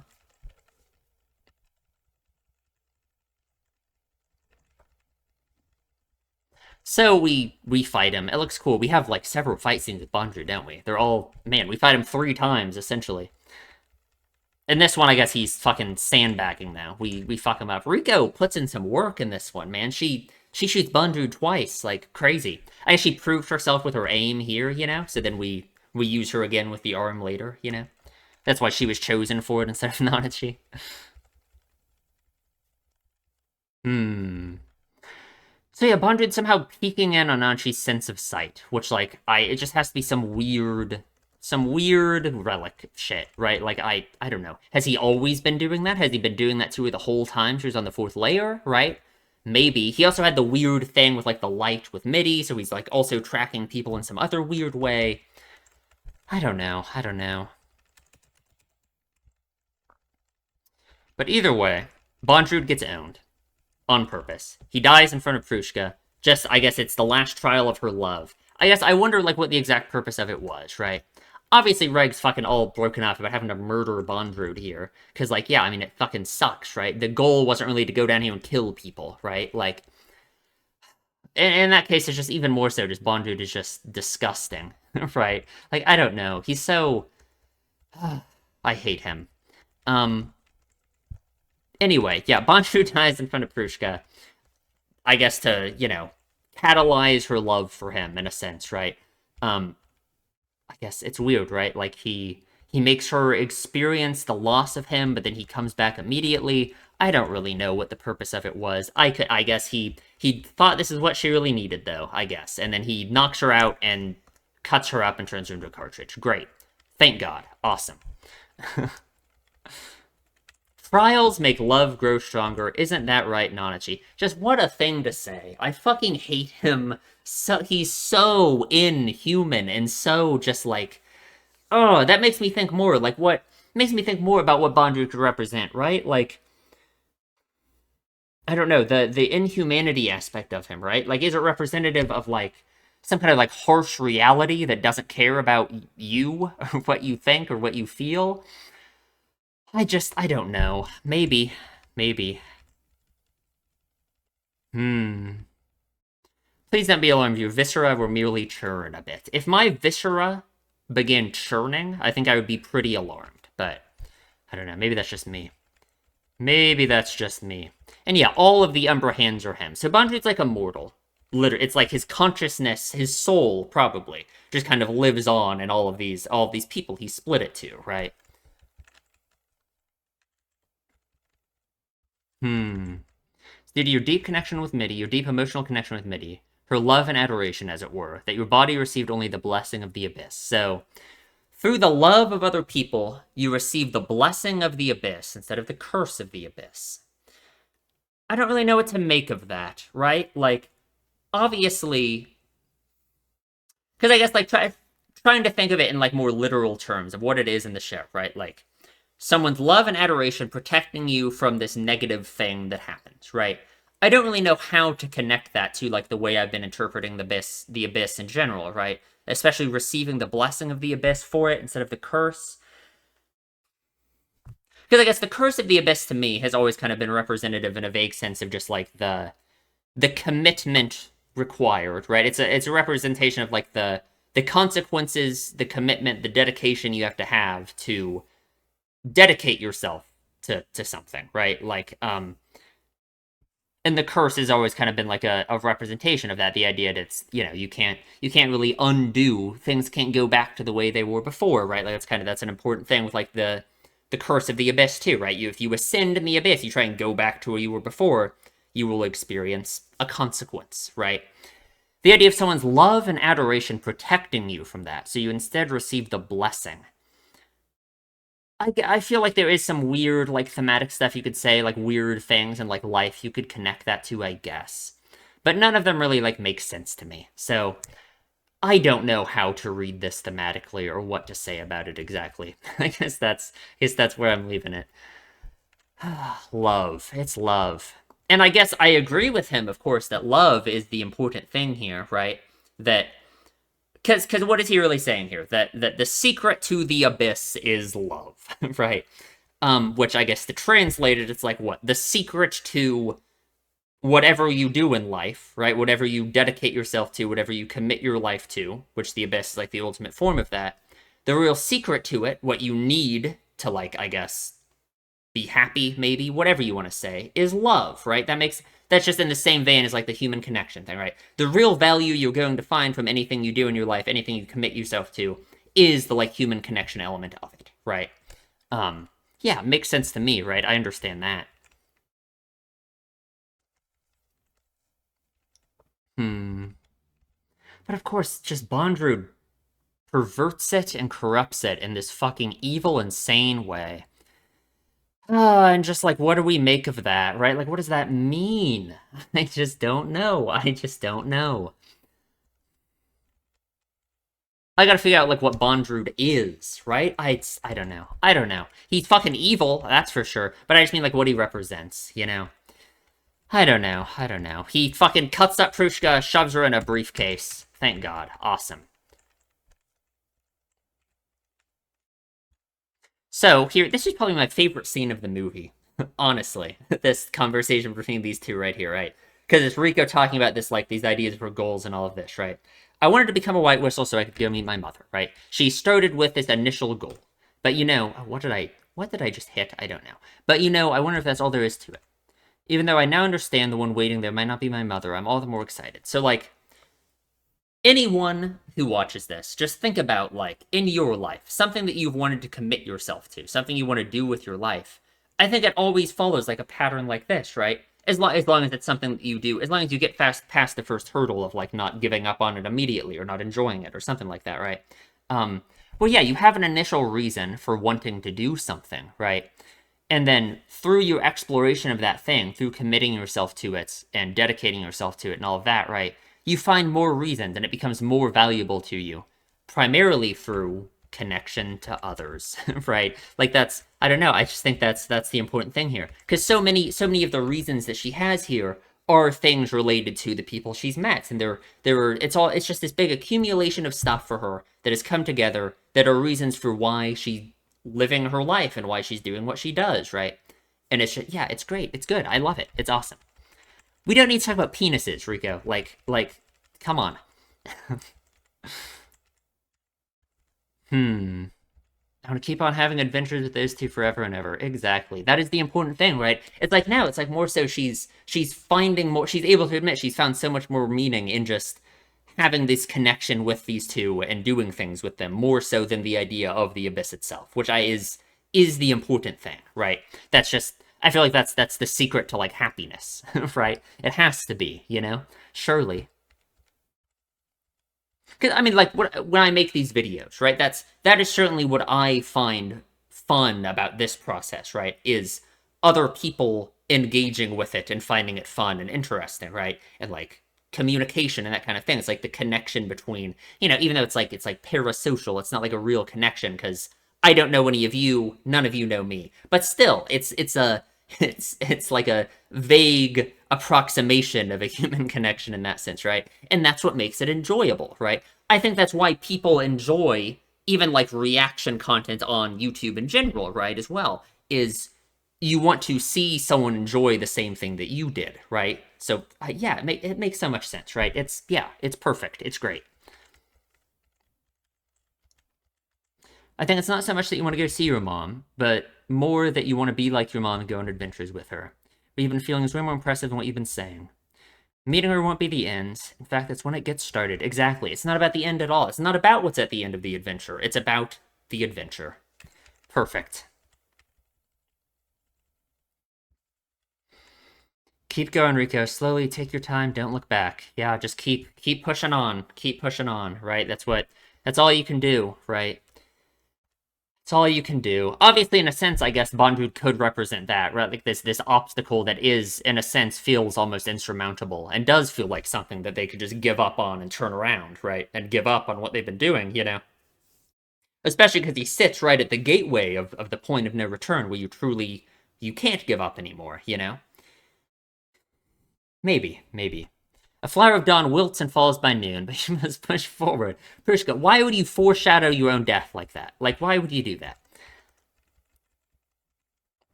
Hmm. So Rico, with her immense knowledge of relics, of course, found out about Zoaholic, or I guess just knew about Zoaholic. And I don't know, she was right. So good job, Rico. Yeah. It's interesting. It's like this weird stuff about the force field. I guess that makes sense, right? I wonder if Zoaholic like uses the force field to function, right? Like that's how it connects the consciousnesses or something, right? It uses the force field as like a substance to, like, transfer it or something. Who knows? Who knows? If I give up before you guys do, I won't be able to show my face to Mitty again. Thank you. Thank you, Nanachi. Thank you. Find meaning in it for yourself as well. When he woke up on Orth, it was electricity revived him with, but that might have been what caused Reg to lose his memory. I wonder, is that true? Not really. It doesn't seem like it, because it seems like he still has his memory, right? So, I don't know. It is interesting that Reg lost his memory, though, right? I guess, I don't know. What did cause it in that moment,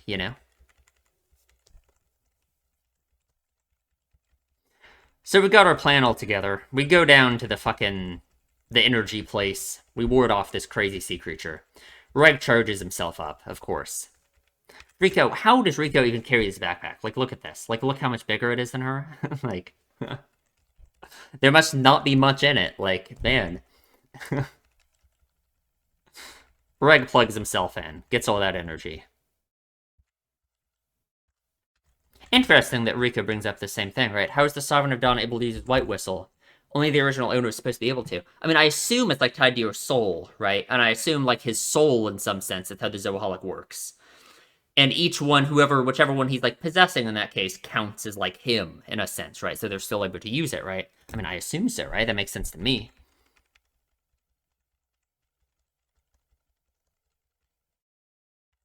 Or I wonder, I mean, it also just depends how white whistles work, right? Like, it relies on the soul or the spirit, I guess, of the person who becomes the white whistle wanting to dedicate themselves to that person who uses it. So I guess in that sense, like, it could just fit that qualification, right? Bondrewd wanted to dedicate the white whistle to himself. So whoever tries to use it, it's going to work for him, because it's him, right? Sure.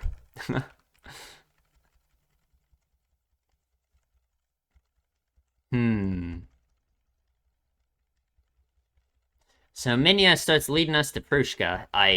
It's not Prushka, though. Nanachi must have known, right? Nanachi says that's the right way. Must have known, of course, where Prushka was. Off to be made into a cartridge, right? It must be so hard for Nanachi to stand in this fucking room again. You know what I mean? After everything, like, fuck. And yeah, Nanachi explains the cartridges, all this fucking... It's like just barely enough to keep them alive. And they just get packed into this fucking briefcase, and there we go, right?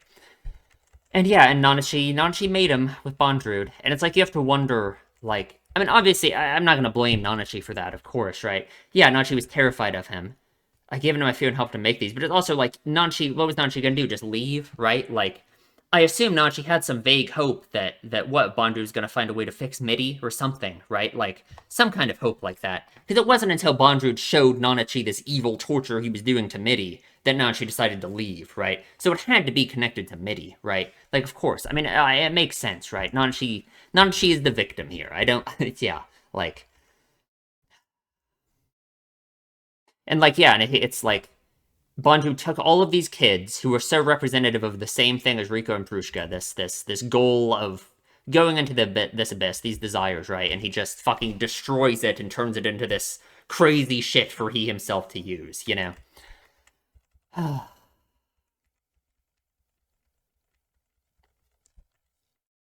God, he's so fucking evil. I hate him so much. Jesus Christ. Why are you always like that, you insane bastard? Literally, like, he is an insane bastard. That is a very good set of words to describe him. Insane bastard. Perfect.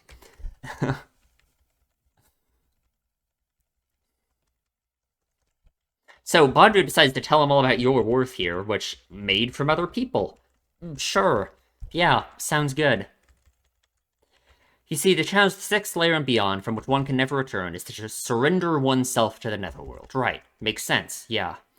This was the place where the preparations for that were carried out, or rather, the ritual.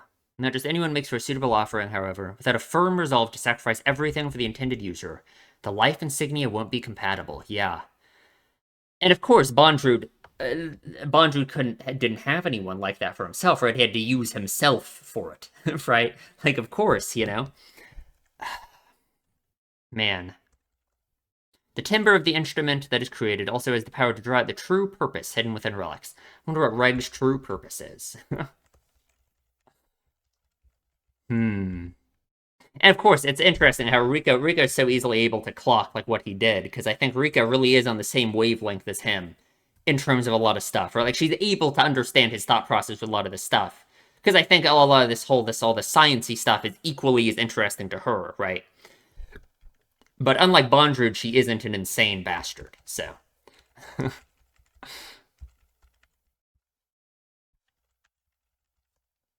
Hmm. But it just shows his dedication, right? That he copied himself and then killed himself because he believed in the cause that much. He turned himself into a whistle. You know what I mean? Like, man. And then Reg shows up, and Reg's crazy. This really makes me think more what we talked about a long time about Reg being like a weapon, right? Reg having this like he's really scary in a sense. He has the craziest weapon of all time attached to him. And apparently when he's fully charged, he becomes this. So really worrying, right? Especially alongside Reg having lost his memories, you know. I don't know. It's really, really something. So Reg, I don't know what's going on here. Reg says that, like, felt like someone was inside of him, and we get a shot of this. I don't know if Reg is, like, if this is the person who Reg is saying is inside of him, controlling his body, or if this is, like, what he's seeing, because it's like we see that person, like, overlaid over Bondrewd. I don't know. This scene looks really cool, though. Reg does pretty good. He would have beat Bondrewd, obviously, if he hadn't decided to not kill everyone with the incinerator, right? He could have just one-shot him. But I guess, you know, Nanachi's words did get through to him at the end here, and Reg doesn't kill everyone. And I guess that affects Bondrewd, too. Unlucky.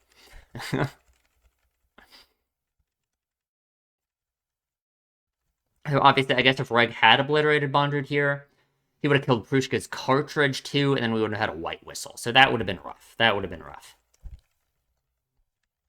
So I guess what Rico finds here is Reg's arm, right? It must be. I wonder if it's even in the shot. I don't think so. I don't see it. Is it in the shot anywhere? I don't see it anywhere. No, I don't think so. Okay. Unless I'm missing it. Not seeing it. But what she must have found here was Reg's arm, right? Because that was kind of the whole plan in the end, right? Because Nachi says don't show it to her under any circumstances, and yeah, we don't see it either until the end when fucking Rico blasts Bondrewd with it. Yeah, makes sense. Reg fucking gets ready to destroy everything. Bondrewd calls the incinerator the light of the core, which what the hell does that mean? I don't know. That's different than the like Sparagmos, right? I don't know. That's very interesting. Hmm. But one interesting thing for this is it shows that Reg can decide to not destroy things with his incinerator if he doesn't want to, right? Nanachi doesn't get destroyed by it, you know? I don't know. Very interesting. It shows that there is a level of control over it that he can still achieve, right? That's like even more significant. And Reg remembers nothing. I felt like there were a whole bunch of someones inside me. One of them took control of my body. Huh. Down we go to go hang out with Bondrewd again. And we fucking land here in the ruins of just Bondrewd's experiments. All of these people, it's like all of these people are just like MIDI in a sense, right? It's just all of these like, God, it's just so horrible that all of them are. God, I hate Bondrewd. It's offensive that he acts at all like that they would have like wanted to help him, right? Like this weird way that he remembers all of their names and like even what they wanted, their wishes, all of this stuff, right? Is if he didn't massively disrespect them by killing them. You know what I mean? Like it's crazy. Man, it's so insane. It's so just Anyway, we have a crazy ass fucking fight. It looks awesome. It looks very cool. Very cool. Very cool. This is gonna be the longest video on the channel. Oh well, who cares? So Reg, Yeah, someone made me remember how to use this body, and then if I have to stop him, hero adventure will end here. Yeah, I agree with that. But it's interesting how he's remembered to use his body, right? It's like I wonder if the someone that took over his body was a someone, or if it was like him before he lost his memories, you know? Maybe, right? Because it's like that makes sense why he would be able to use his body better, right? It's like he's been returned to the form he was in before having lost his memories, right? Maybe, maybe. And the blessing starts activating for Bondrewd.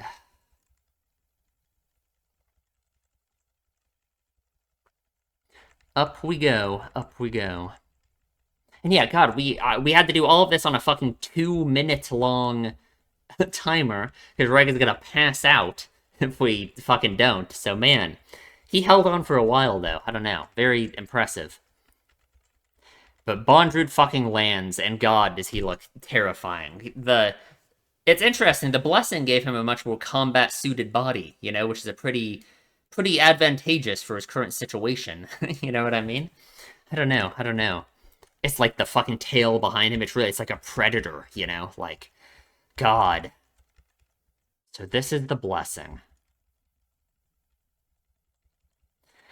And there's Prushka. It was truly a marvelous adventure, was it not, Prushka? Like, what? Like, God, I hate him so much. God, he's so evil. What a strange thing for you to bring up, considering your desire to kill me. Like, he's fucking insane. God, he's so stupid. Man, I hate him. Preparations for stepping in the next 2,000 years complete. Okay, what does this make me think? What does this make me think? 2,000 years. Seems like there's weird shit that happens every 2,000 years. That is my assumption at this point, right? We have been talking about things that happen in 2,000-year increments. Bondrewd says preparations for stepping into the next 2,000 years complete. Okay. In the first episode at the very beginning, they said that Orth, or the Abyss, was discovered 1,900 years ago, right? So that was 1,900 years ago that we discovered it, right? I'm saying discovered in quotes because I'm wondering if that's just a modern discovery, right? And not, like, the true discovery of it, right? The same way that, like, we say we discovered America in the 1400s when there were already people here, right? You know what I mean? Like, that doesn't mean that we only discovered the Abyss then, right? But either way, that means 1,900 years ago is around when Orth was formed, right? Let's say that happened right at the start. I guess I kind of have to make some assumptions here. Let's say that happened right at the start of one of these 2,000-year, like, steps or whatever, right? If that was 1,900 years ago, we got 100 years left before this 2,000 years, whatever happens for the next 2,000 years happens, right? Sounds like some kind of event is going to go down, right? Stepping into the next 2,000 years, we have to prepare for it. Who knows? So we got 100 years left for that, right? But we've set up this weird shit with the time where the Abyss is like a black hole, right? I'm surprised I didn't think about this, like, before, right? The Abyss is really like a black hole, right? It's like the 6 layers, like the event horizon, where you can't leave anymore. And there's, like, time dilation, like relativity, right? Where it's, like, time from the perspective of you, it's like, you know, it's like changes, right? Relativity, right? So for our characters in the Abyss, the further down we go, the shorter and shorter that 100 years is going to be, right? So if we have 100 years left until this next 2,000 years begin, that could be happening soon, right? I don't know what happens. I wish we had asked Bondrewd. Like, fuck. What happens every 2,000 years? Apparently a bunch of people die, because there's a bunch of praying skeletons from 2,000 years ago. Crazy shit happens because there was the boat stuck in the wall from thousands of years ago. I forget. Did Rico say that was 4,000 years ago? I don't remember. And yeah, and something's gonna happen. And apparently you have to prepare for them. Apparently what Bondrewd has been doing this whole time is preparing for the next 2,000 years. So I don't know what any of that means, but there we go. That's all my stuff on that. And Bondrewd keeps saying it's the dawn, right? The dawn of what?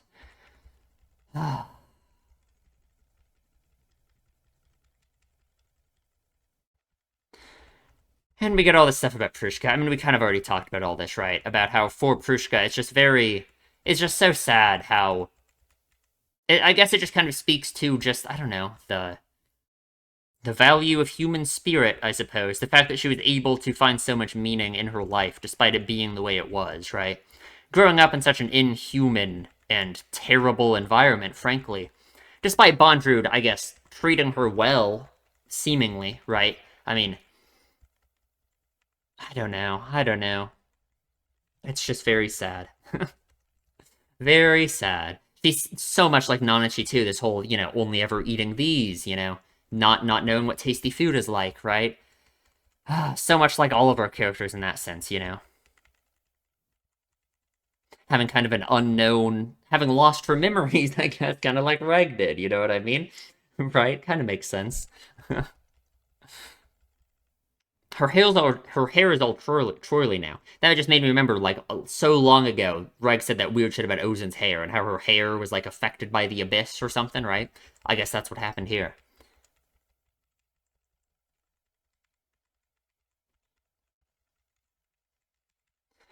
Hmm.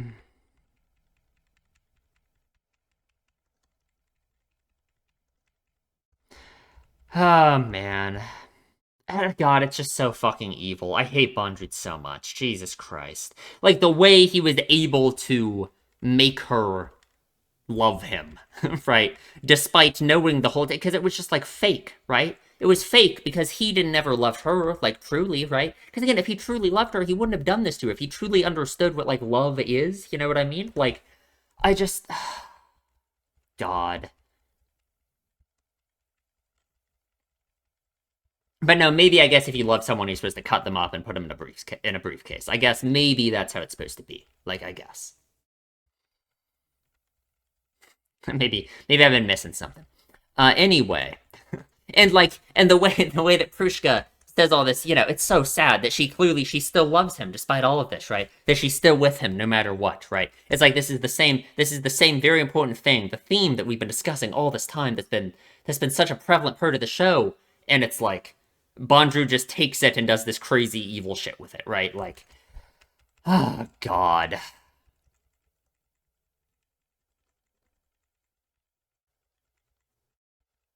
This will mine is far from fake. Exactly, Reg. You are real, buddy.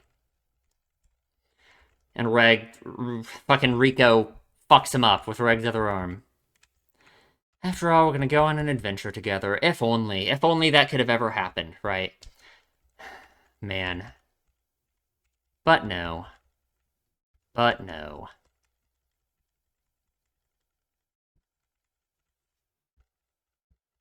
And God, I mean, even this final scene with him is so fucking infuriating, right? The fact that even now, it's like his true interest in the end, he's so out of touch with like human emotions and like what any of this actually means, right? His true desire is just all this weird shit about the abyss and science and all of this stuff, right?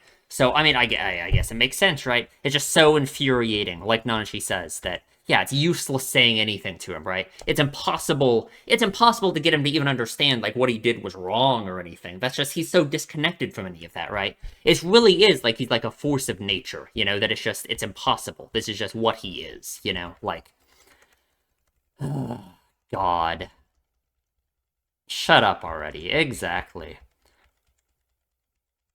If I didn't fall for your honeyed words, then Nanashi would never have gone to the abyss in the first place, right? The first time Nanashi fell for his honeyed words was then, when he was there giving his speech in front of all those kids. And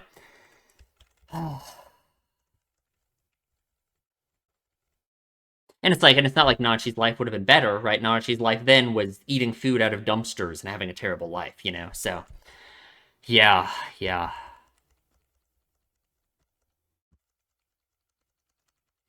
Oh, God, Rico. Yeah, and Prushka, it's just so, God, it's so awful. Man. But Prushka became a white whistle. So, Prushka, in a sense, can continue on our journey with us. Prushka is gone, but not forgotten. Is she even gone? Not really, not in a sense, right? She lives on in the whistle, kind of, right? Maybe her soul's in there, like, literally. You know what I mean, right? Like, and I don't know. Yeah, Nanashi thinks about it, like, connected to Midian. Like, that makes sense, right? Just like yeah, yeah. And Riko's a fucking white whistle already. She did it. I did not think we were going to be jumping from Red Whistle to White Whistle, but I guess that makes sense, right? Man, makes you wonder how many other White Whistles there are like Rico that people don't even know about, you know? I don't know. I don't know. Fucking Bondred. We should have destroyed his whistle to just fuck him over, right? We should have thrown that thing into the water. Like, fuck him. God, I hate him.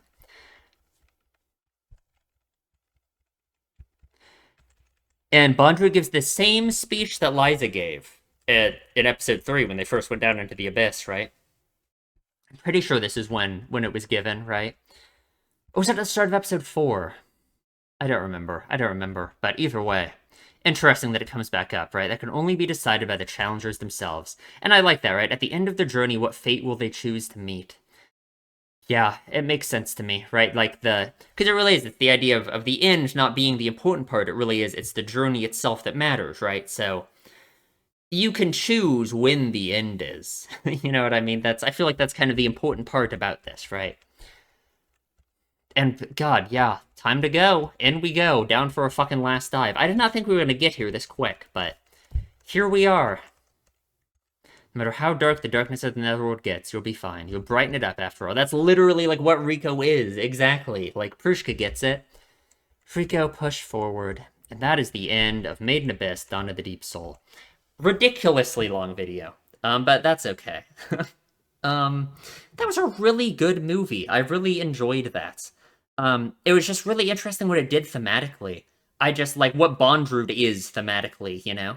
Just this fucking crazy corruption of all of these things that the show's been talking about this whole time, right? I just don't really know what he is meant to represent in terms of like being an obstacle to our characters and by extension us in like life, right? I don't really know what he's supposed to represent in that case, right? I would really have to think about it. I think that's outside of the scale of just the first time reaction discussion here. So I don't know. Would really have to think about it. But man, that was good. So I mean, yeah, I don't know. I guess that's it. We're starting season 2 next week. Subscribe, please, if you enjoy my videos. Leave a comment, tell me what you think. I will see you in the next one.